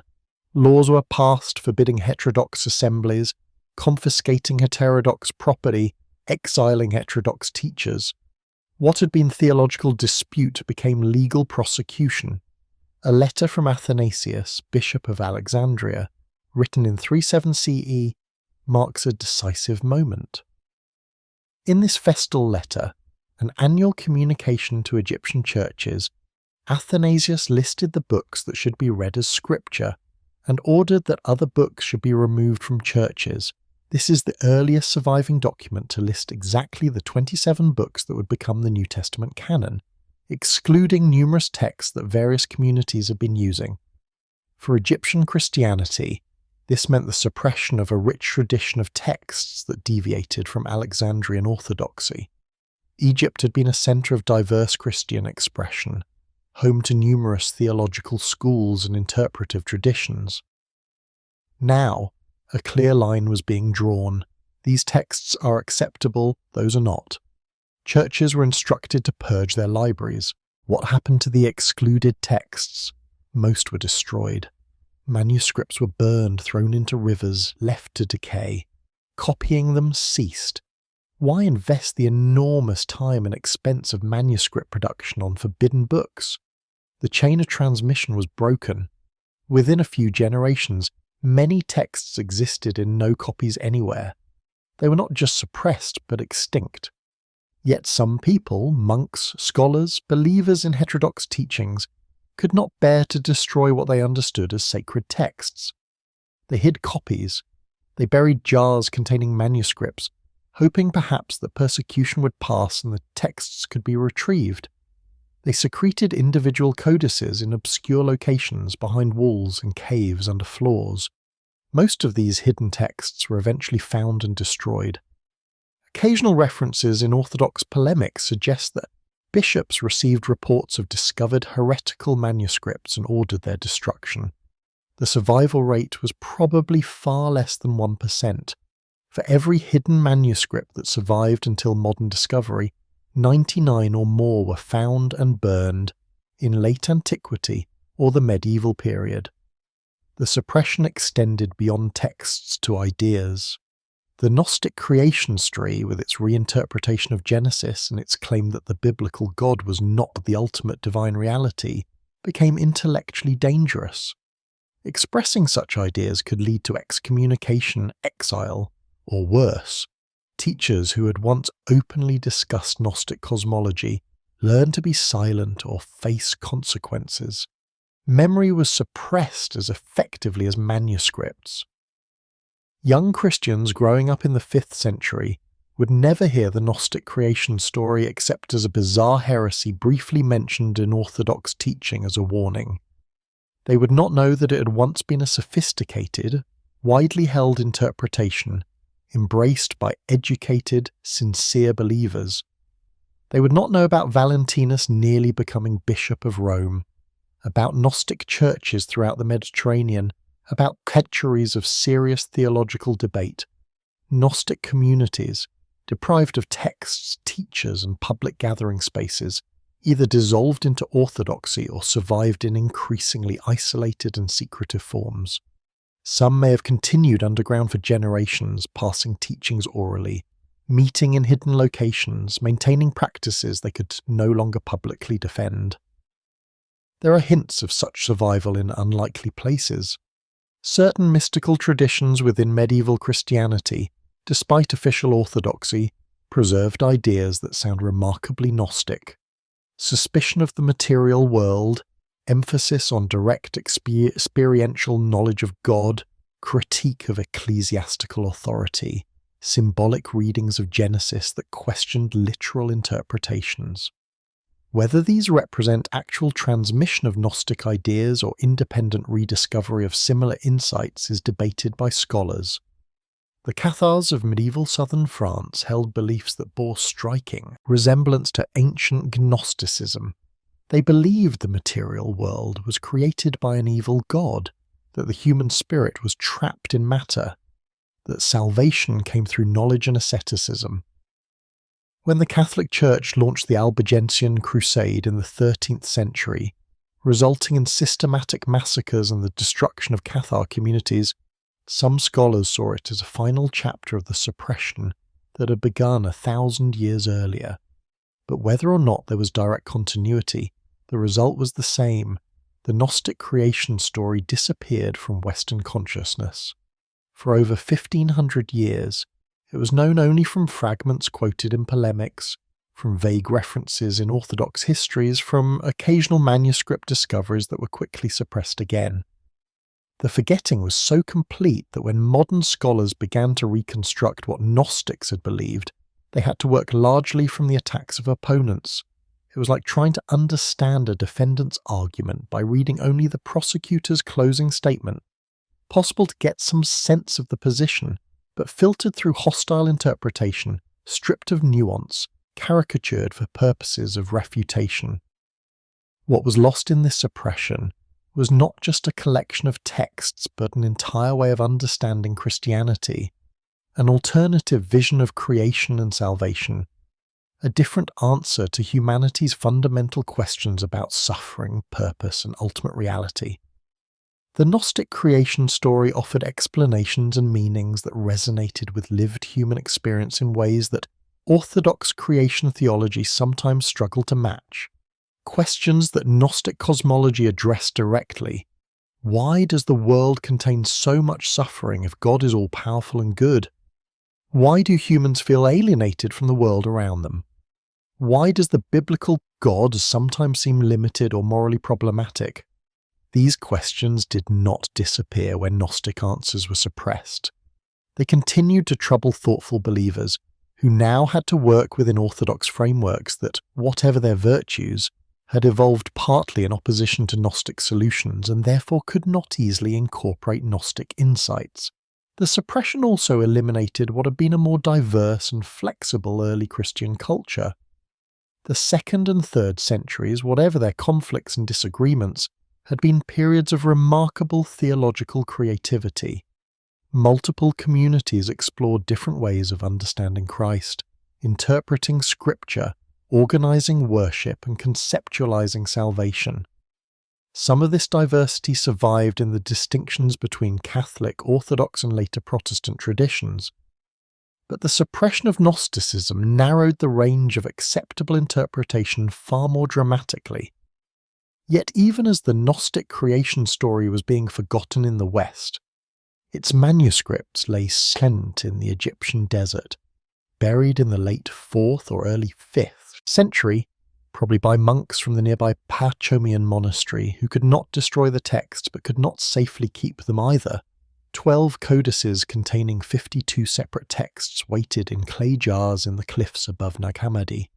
They waited through the fall of Rome, through the rise of Islam, through the Crusades and the Plague, through medieval and early modern European history. They waited through the Renaissance recovery of ancient texts and the Reformation's challenges to church authority. They waited through the Enlightenment's confidence in reason and the modern period's revolutions and wars. They waited through 15 centuries of history during which almost no one knew they existed, and even the possibility of their existence had been largely forgotten. Until December 45, when a farmer looking for fertilizer broke open a jar and found pages inside, and the voices that had been silent for 1500 years could speak again. Muhammad al-Saman and his beholders were farmers near the Egyptian town of Nag Hammadi, working land beside the Nile that had been cultivated for thousands of years. In December 1945, they were digging for sabak, soft soil rich in nitrates used as fertilizer, at the base of the Jabal al-Tarif cliffs. The account of what happened next has become legendary in biblical scholarship, though details vary in different tellings. The most common version says that Muhammad struck something hard with his mattock. Digging carefully, he uncovered a large sealed clay jar, about 2 feet high. His first reaction was caution. Local superstition held that jars sometimes contained jinn, spirits that could be dangerous if released. But poverty and pragmatism overcame fear. The jar might contain gold, he smashed it open. No gold inside, no jinn either.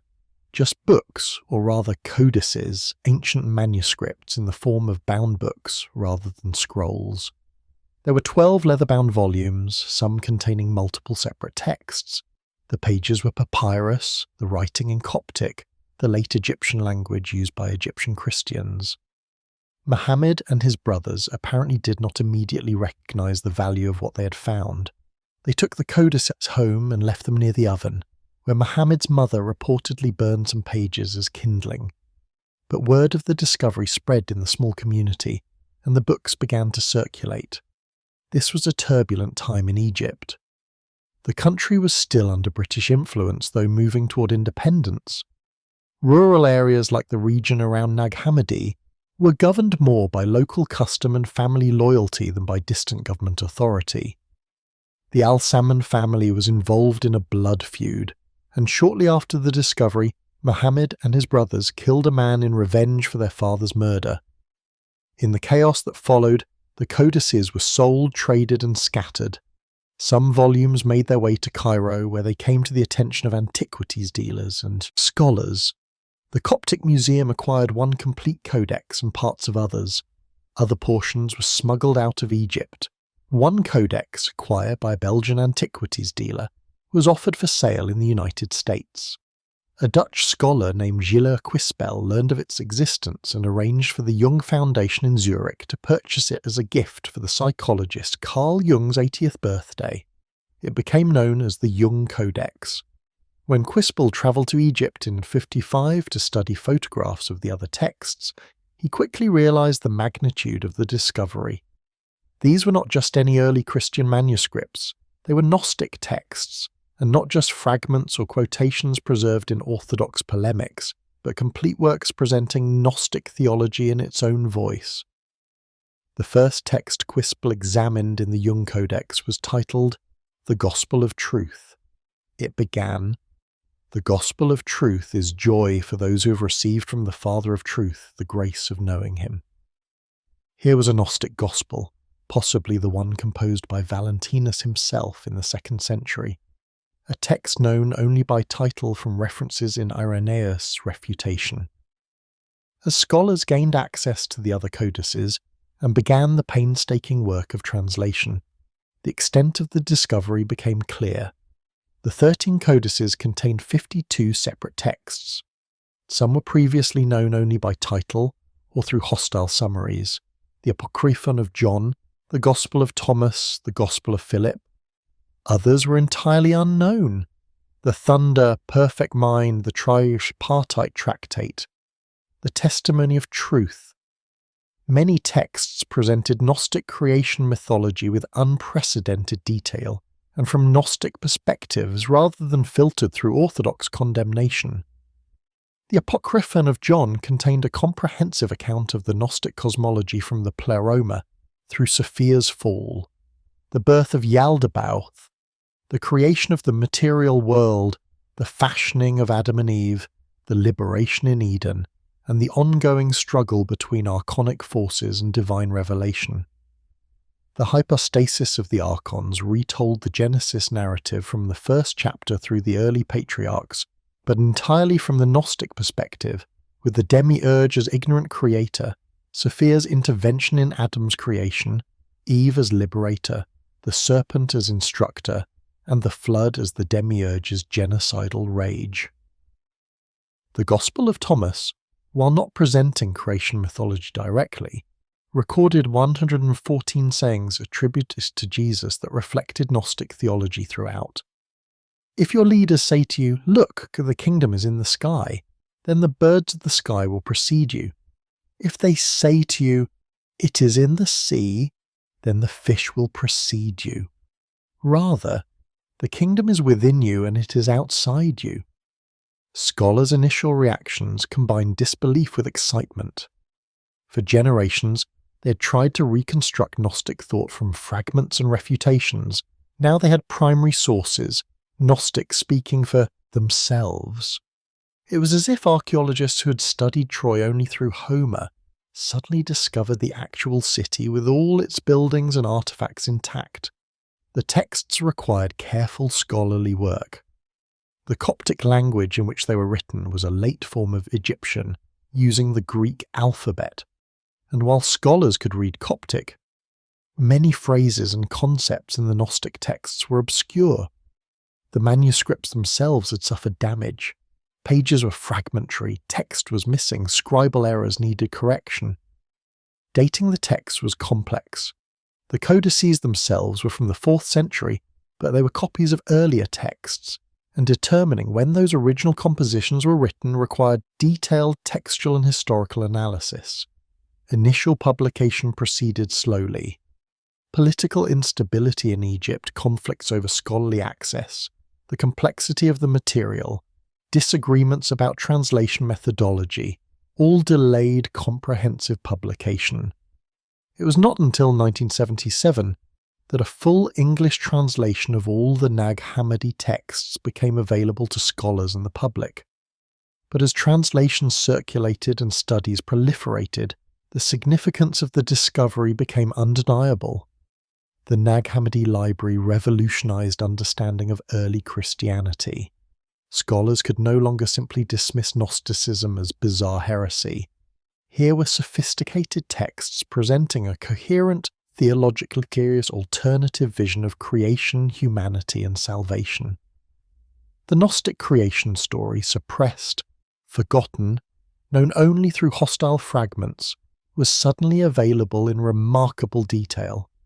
Readers could trace the entire cosmological drama from the ineffable heights of the Pleroma through Sophia's fall, the demiurge's ignorant creation, the fashioning of humanity with its dual nature, the liberation in Eden, the ongoing struggle for awakening, and the coming of Christ as revealer. Elaine Powell's, whose 1979 book The Gnostic Gospels brought the Nag Hammadi texts to popular attention, wrote, "These discoveries are exploding the myth of a monolithic religion and are forcing us to recognize the wide variety of early Christian movements." The Gnostic creation story was no longer a curiosity, but a window into the diversity and creative ferment of early Christianity. The discovery also raised troubling questions about suppression and authority. Here were texts that church leaders had ordered destroyed, that believers had been forbidden to read, that had been systematically eliminated from Christian consciousness. For 15 centuries, the dominant narrative had been that Orthodox Christianity represented truth while Gnosticism represented error. But the texts themselves presented a different story, of sincere believers working out the implications of Christian faith in ways that differed from what became orthodox but were no less thoughtful or devout. Scholars began reassessing the formation of Christian orthodoxy instead of seeing it as the inevitable triumph of truth over error. Many began to view it as a political and social process where one faction among many gained institutional power and used that power to suppress alternatives. The Gnostic creation story's suppression was not simply truth defeating falsehood, but one interpretation eliminating competitors. This was controversial. Traditional Christian scholars argued that Gnostic texts demonstrated why early church leaders had been right to exclude them. They contradicted biblical teaching, introduced foreign philosophical elements, and led away from authentic Christianity. The Nag Hammadi discovery, in this view, confirmed rather than challenged the wisdom of the ancient decisions. But even scholars who maintained orthodox theological positions recognized that the discovery expanded understanding of early Christian history. The 2nd and 3rd centuries were far more diverse than previously thought. Gnostic Christianity had not been a fringe movement, but a significant force attracting educated, committed believers and producing sophisticated theological literature. The Gnostic creation story revealed in the Nag Hammadi texts also resonated with modern sensibilities in unexpected ways. The questioning of authority, the emphasis on personal knowledge over institutional dogma, the acknowledgement that the world contains genuine evil and suffering not easily explained by belief in an all-powerful good God, the sense of alienation from the material world, all of these spoke to contemporary existential and philosophical concerns. Some readers found in Gnostic texts a spiritual path more compatible with modern consciousness than traditional Christianity. Others saw psychological insights. Carl Jung, for whom one codex was named, had been exploring Gnostic themes for decades and believed they contained archetypal patterns of profound psychological significance. Still others found political resonance in the story of suppressed voices finally being heard, of marginalized communities whose texts had been burned and forgotten. The discovery also sparked renewed interest in questions the texts addressed. If the world is broken, and our experience often suggests it is, what does this tell us about its creation? If we feel like strangers in the world, alienated from material existence, what does this say about our nature and origin? If conventional religion sometimes seems to serve a power rather than truth, might there be alternative spiritual traditions offering different answers? The Gnostic creation story, buried for 15 centuries, emerged into a world that was asking many of the same questions that had motivated its creation. The texts found in the Egyptian desert spoke to concerns that transcended their historical moment, touching on perennial human struggles to understand existence, suffering, and the possibility of transcendence. Scholarly work continues. New discoveries occasionally add to our knowledge. In 978, the Codex Chakos containing the Gospel of Judas was discovered, presenting yet another Gnostic perspective. Digital technologies allow more precise analysis of manuscript characteristics. Interdisciplinary approaches bring insights from psychology, sociology, and literary studies to bear on these ancient texts. But the fundamental achievement of the Nag Hammadi discovery remains. The Gnostic creation story can now be understood not just through the hostile accounts of its opponents, but through its own texts in its own voice, presenting its own vision of how everything began and what it means for human existence and possibility.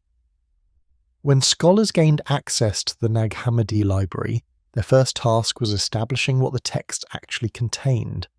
This was more complex than simply translating Coptic into modern languages. It required determining dating, authorship, textual relationships, and theological frameworks. The codices themselves were dated through multiple methods.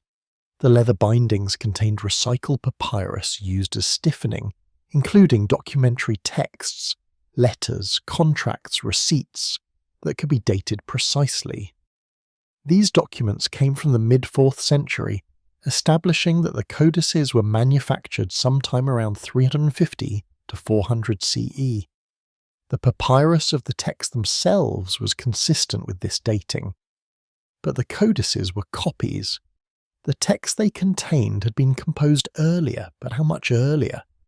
Here scholars turn to internal evidence, references to historical events, theological terminology, relationships to other dated texts, language, and style analysis. The result was a general consensus that most Gnostic texts in the Nag Hammadi library were originally composed in the 2nd or early 3rd century. Some might date to the late 1st century, making them contemporary with or even earlier than some texts that entered the New Testament canon. Others were clearly later, responding to developed orthodox positions. Determining authorship proved more difficult. Some texts made explicit claims. The Gospel according to Thomas, the Apocryphon of John, the Gospel of Philip, but scholars recognized these attributions as conventional rather than historical. The texts were not actually written by Thomas, John, or Philip, but attributed to them to claim apostolic authority, a common practice in ancient religious literature. The actual authors remain largely anonymous. We know names of some Gnostic teachers from references in Orthodox polemics: Valentinus, Basilides, Ptolemy, Heracleon, Theodotus, and scholars have attempted to connect specific texts with specific teachers. The Gospel of Truth is widely thought to be by Valentinus himself, based on Irenaeus' description of a text by that title used by Valentinians. But most attributions remain tentative. Textual families emerged as scholars compared the various documents: Sethian texts, the Apocryphon of John, the Hypostasis of the Archons, the Gospel of the Egyptians, and others shared as common mythological structures and terminology. They emphasized Seth as the father of the spiritual race, developed complex angelologies, and focused on cosmological speculation. Valentinian texts, the Gospel of Truth, the Tripartite Tractate, possibly the Gospel of Philip, reflected the more sophisticated philosophical system developed by Valentinus and his school. They employed elaborate schemes of paired eons, focused on psychological and spiritual development, and showed more influence from Platonic philosophy. Some texts fit neither category clearly. The Gospel of Thomas collected sayings without much narrative or cosmological framework. The Thunder Perfect Mandan presented a goddess figure speaking in paradoxes. I am the first and the last.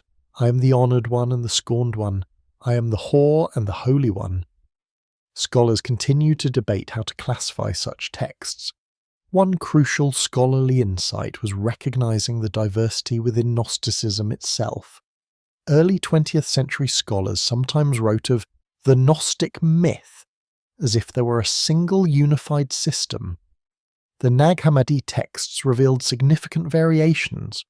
Not all Gnostic texts called the creator Yaldabaoth. Some used other names or no name at all. Not all emphasized Sophia's fall. Some attributed creation to different causes. Not all agreed on the number of archons or the structure of the heavens. This diversity raised questions about whether Gnosticism was even a useful category.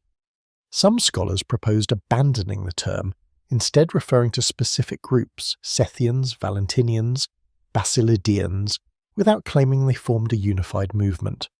Others argue that despite variations, enough commonalities existed: rejection of the material world, emphasis on knowledge as salvation, reinterpretation of Genesis, belief in divine sparks trapped in matter, to justify using Gnosticism as a general category while acknowledging internal diversity.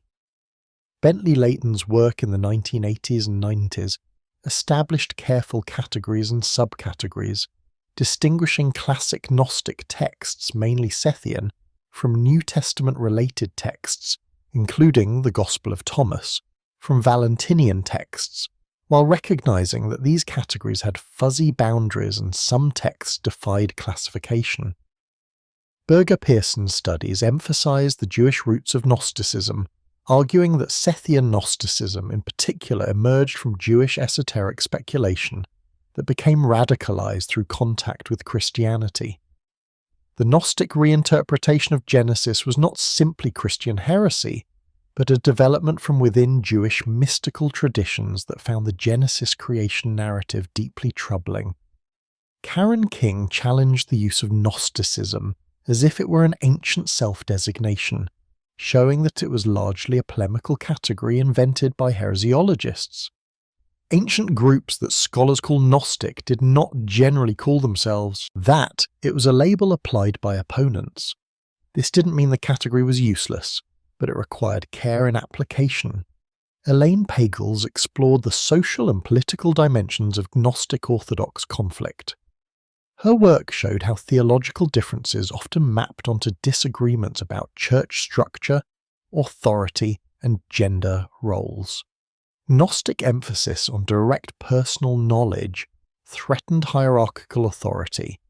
Gnostic elevation of Eve and inclusion of female divine figures challenged patriarchal structures. The suppression of Gnosticism was not just about ideas but about power. Michael Williams questioned whether dualism, the sharp separation of spirit and matter, was as central to Gnostic thought as often assumed. He argued that many texts showed more nuanced views, with matter as neutral or even potentially redeemable rather than inherently evil. The problem was not matter itself, but ignorance, not the material world, but the forces controlling it. What emerged from decades of scholarly work was a complex picture. The Gnostic creation story as presented in the Nag Hammadi texts was not a single narrative, but a family of related narratives sharing common themes while varying in details. These narratives represented serious theological attempts to address real problems. Suffering, evil, the limitations and apparent cruelty sometimes attributed to the God of the Old Testament, the sense of alienation many people felt from the material world. Scholars could establish with high confidence several things. These texts were written in the 2nd and 3rd centuries by Christian communities offering alternative interpretations of Jesus' significance. They drew on Jewish scripture while radically reinterpreting it. They engaged with Platonic philosophy while adapting it to Christian purposes. They represented significant movements attracting educated, thoughtful adherents throughout the Mediterranean world. They were systematically suppressed by what became Orthodox Christianity. What remained less certain? The exact historical relationships between different Gnostic groups, whether Gnosticism originated within Christianity or as a separate movement that became Christianized, the extent to which Gnostic texts preserved authentic traditions going back to Jesus' earliest followers, the precise reasons why some communities found Gnostic creation mythology compelling while others rejected it. The scholarly consensus avoided extremes. Against those who dismissed Gnostic texts as bizarre aberrations unworthy of serious attention, scholars demonstrated their sophistication and their importance for understanding early Christian diversity. Against those who romanticized Gnosticism as superior to Orthodox Christianity or as preserving Jesus' true teachings, scholars noted the text's late dates, their philosophical speculation, and the legitimacy of theological concerns that motivated their rejection. The result was neither vindication nor condemnation, but understanding and appreciation for the Gnostic creation story as a remarkable intellectual achievement that addressed genuine problems, offered coherent if ultimately unorthodox solutions, and revealed much about the ferment of ideas in early Christianity before a single interpretation triumphed and eliminated its rivals. The Gnostic creation story, despite its ancient origin and strange cosmology, continues to resonate with modern readers in ways that go beyond historical curiosity. The themes it addresses and the questions it raises remain live issues in contemporary thought. The problem of evil, how to reconcile suffering with belief in a good, powerful creator, has not been solved. Modern theodicies continue to struggle with the same tension that motivated Gnostic cosmology. When natural disasters kill thousands, when diseases devastate populations, when children suffer, the question persists: what kind of God would create such a world? The Orthodox Christian answers that suffering is punishment for sin, or a test or incomprehensible divine wisdom, satisfy some but leave others troubled. The Gnostic answer, that the Creator is not the ultimate God and the material world is fundamentally flawed, offers a different framework that some find more intellectually honest.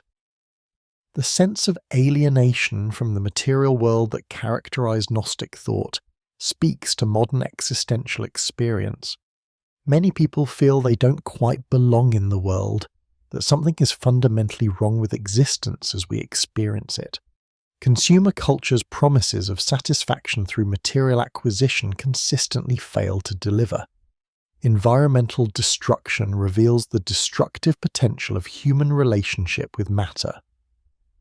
Modern philosophy, from existentialism to postmodernism, has explored themes of alienation, authenticity, and the gap between appearance and reality, all concerns central to Gnostic thought. The Gnostic emphasis on knowledge as salvific rather than faith or obedience resonates with Enlightenment and post-Enlightenment values. Modern Western culture privileges personal understanding over submission to authority, prizes education and insight, and often views ignorance as the fundamental human problem. The Gnostic claim that salvation comes through gnosis, awakening to truth about oneself and reality, sounds more compatible with modern sensibilities than demands for faith in doctrines or obedience to commandments. Psychological interpretations find rich material in Gnostic mythology. Carl Jung saw Gnostic texts as expressing archetypal patterns, Sophia as the anima, the demiurge as the shadow, the divine spark as the self.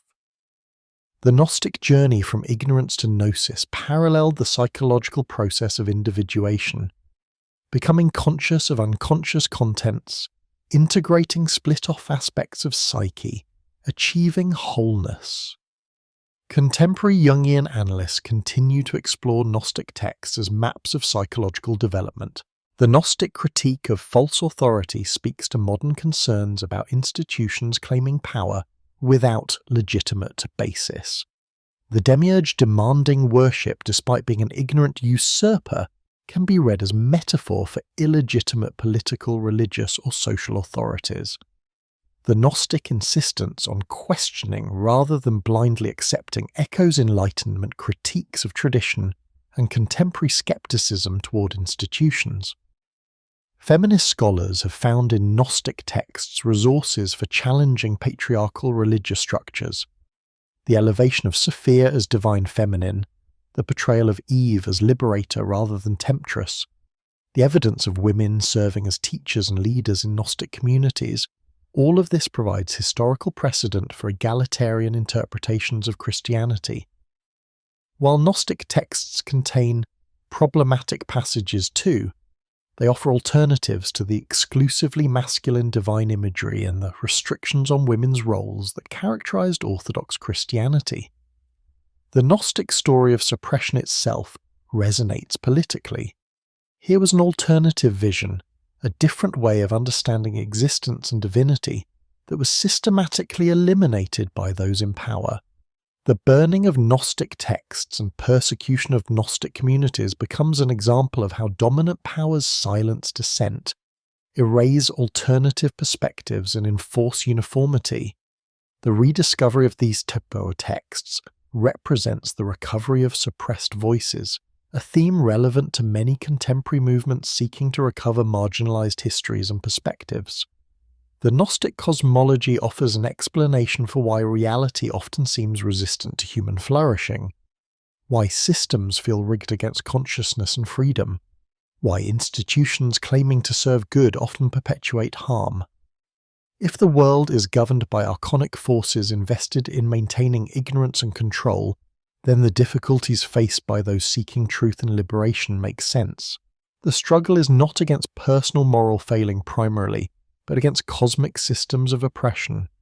This can be empowering or disempowering depending on interpretation. Some find in it validation for their sense that powerful forces work against human awakening, that the deck is stacked, that resistance to truth is not accidental but systematic. Others worry that it encourages paranoia, excuses passivity. If the system is cosmic, what can individuals do? Or denies human moral responsibility by attributing evil to external powers. The environmental implications of Gnostic thought are contested. Some eco-theologians criticize Gnosticism for denigrating matter and the material world, arguing this contributes to environmental destruction. If matter is a prison, why care for it? Others suggest Gnostic critique of the demiurge's flawed creation validates recognition that the natural world as currently constituted involves tremendous suffering, predation, disease, natural disasters, and is not an unqualified good to be preserved unchanged. The ecological vision should be transformation, not conservation. Philosophically, Gnostic texts anticipated concerns that would be developed in later Western thought. The notion that ordinary consciousness is illusory, that what seems real is actually a shadow or simulation of true reality, appears in Plato's cave allegory, which influenced Gnosticism, but also in modern discussions of phenomenology, consciousness studies, and even simulation theory. The Matrix films drew explicitly on Gnostic themes. Humans trapped in an illusory reality by malevolent artificial intelligences, awakened by a revealer figure who helps them see through the illusion.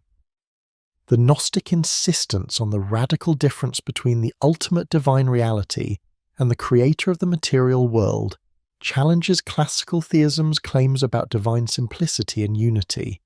Process theology, open theism, and other contemporary theological movements questioning traditional attributes of God find some conceptual space opened by Gnostic innovations, even if they don't embrace Gnostic conclusions. In popular culture beyond the Matrix, Gnostic themes appear repeatedly. Philip K. Dick's novels explore the possibility that reality is a constructed illusion and that awakening involves seeing through it. The Truman Show portrayed a man discovering his entire world was a constructed set. Various science fiction narratives, from Westworld to Dark City, use Gnostic structures, false realities maintained by controlling powers, protagonists who awaken and rebel, the revelation that authorities are not what they claimed. New Age and alternative spirituality movements often incorporate Gnostic themes, sometimes accurately, sometimes in garbled form. The emphasis on personal spiritual experience over institutional authority, the belief that humans contain divine sparks, the critique of mainstream religion as controlling and limiting the embrace of hidden or secret knowledge, all of these reflect Gnostic influences filtered through centuries of development. Academic philosophy continues to engage Gnostic thought. Hans Jonas's The Gnostic Religion argued that Gnostic alienation from the cosmos anticipated existentialist themes. Eric Vogelin saw Gnostic patterns recurring throughout Western political history as immanentizing the eschaton, attempting to create perfect societies through political action, a move he viewed as dangerous. Contemporary philosophers like Peter Sloterdijk have explored Gnostic themes in analysing modern consciousness and its discontents. Yet the Gnostic creation story remains controversial and problematic in various ways. The cosmic dualism, sharp separation of spirit and matter, good God versus demiurge, troubles those seeking more integrated visions of reality. The anti-Judaism implicit in rejecting the Old Testament God concerns scholars aware of how such ideas have fed anti-Semitism. The potential for elitism, saved, knowers versus ignorant masses conflicts with democratic and egalitarian values. The rejection of the material world seems incompatible with embodied existence and can foster unhealthy asceticism or nihilism. Critics argue that Gnostic mythology, for all its sophistication, ultimately fails to solve the problems it addresses. If the ultimate God is not responsible for creation, what is this God responsible for? If the divine spark is trapped in matter, why doesn't the ultimate God simply free it? If knowledge is salvation, why is gnosis so difficult to achieve and maintain?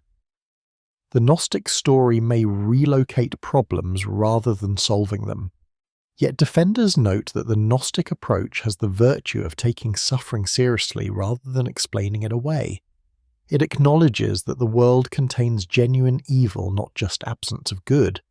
It validates the human sense that something is wrong with existence as we experience it. It offers a path, knowledge, awakening, consciousness that individuals can pursue, rather than depending entirely on divine intervention or institutional mediation.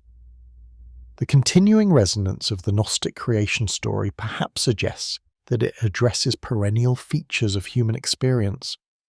The sense that reality is more than it appears, the conviction that consciousness is trapped or limited, the longing for liberation from constraints, the suspicion that authorities claiming ultimate knowledge are themselves ignorant, the hope that awakening is possible.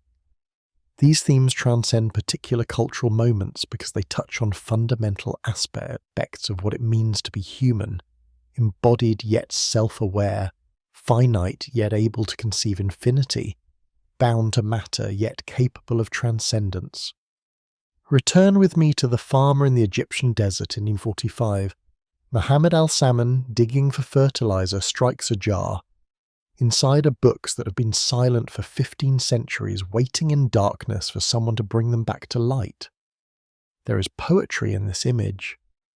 The texts themselves spoke constantly of light and darkness, the pleroma as realm of light, the material world as realm of shadow, the divine spark as light trapped in darkness, gnosis as illumination. And here they were, literally buried in darkness, waiting to illuminate again. The fragility of truth is worth contemplating. These texts, representing serious theological work by communities of thoughtful believers, came within a mother's fire of being lost forever. How many other texts, other ideas, other interpretations were completely destroyed, leaving no trace? How much of early Christian diversity was erased so thoroughly that we can never recover it? History is written not just by victors, but by those with power to preserve and transmit their narratives. The Gnostic creation story survived not because its communities maintained institutional power to preserve it. They did not, but through the accident of burial and rediscovery. Most alternative visions are not so lucky. They disappear, and after a few generations, no one remembers they existed.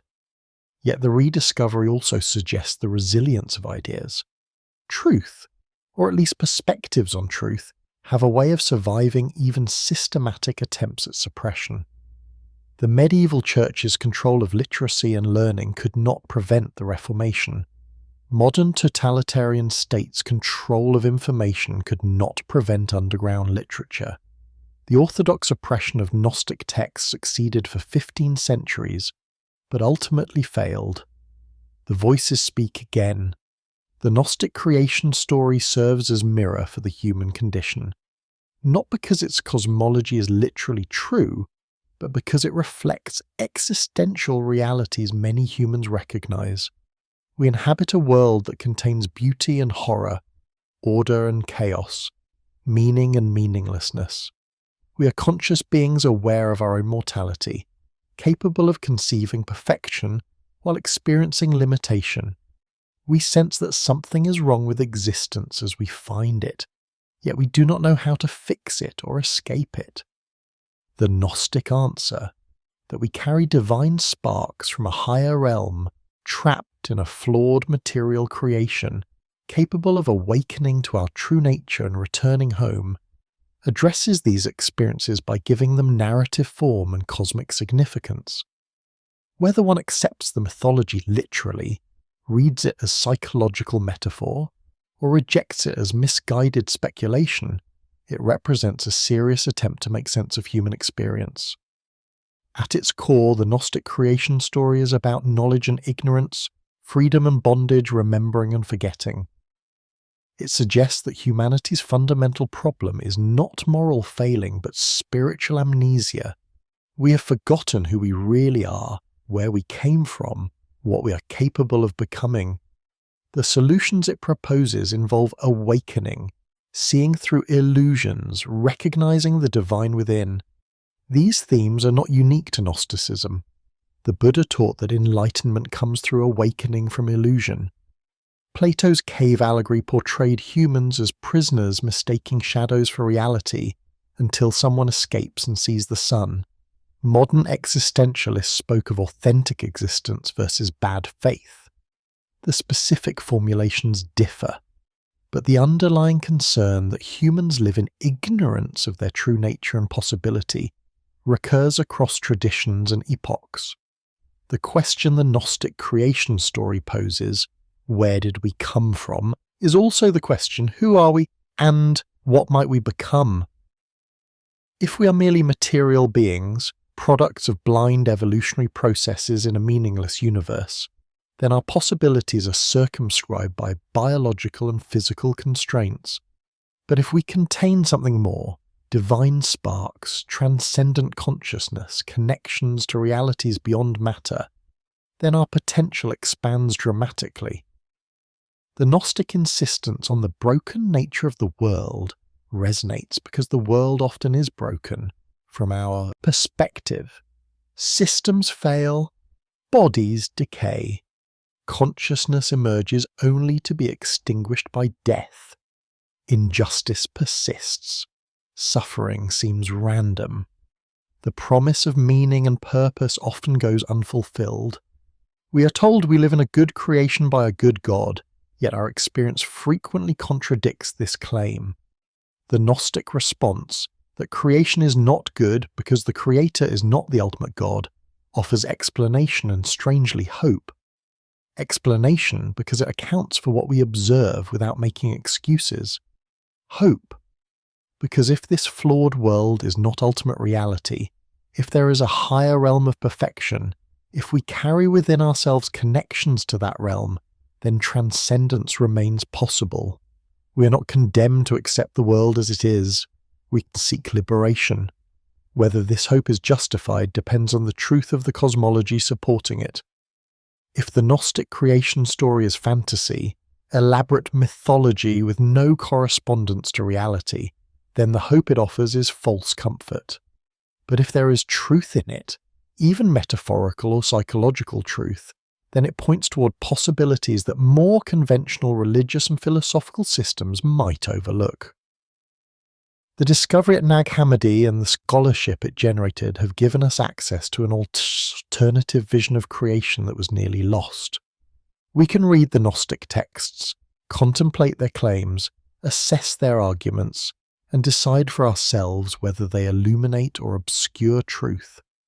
We can compare their creation story with the Genesis account they reinterpret, with Orthodox Christian theology, with modern scientific cosmology, with other religious traditions' origin narratives. What we cannot do, if we are honest, is dismiss the Gnostic creation story as simply wrong or crazy or heretical without engaging seriously with the questions it addresses. Why does the world contain suffering? What is human nature? What is consciousness? Are we more than matter? What is the relationship between the highest conceivable reality and the physical universe? These are legitimate questions that deserve thoughtful answers. The Gnostic creation story, with its transcendent pleroma, its divine Sophia, its ignorant demiurge, its liberated humanity, is one set of answers. It satisfied some early Christians so deeply that they accepted persecution, preserved texts at great risk, and passed teachings down through generations. It troubled church fathers so profoundly that they wrote volumes refuting it and used every available power to suppress it.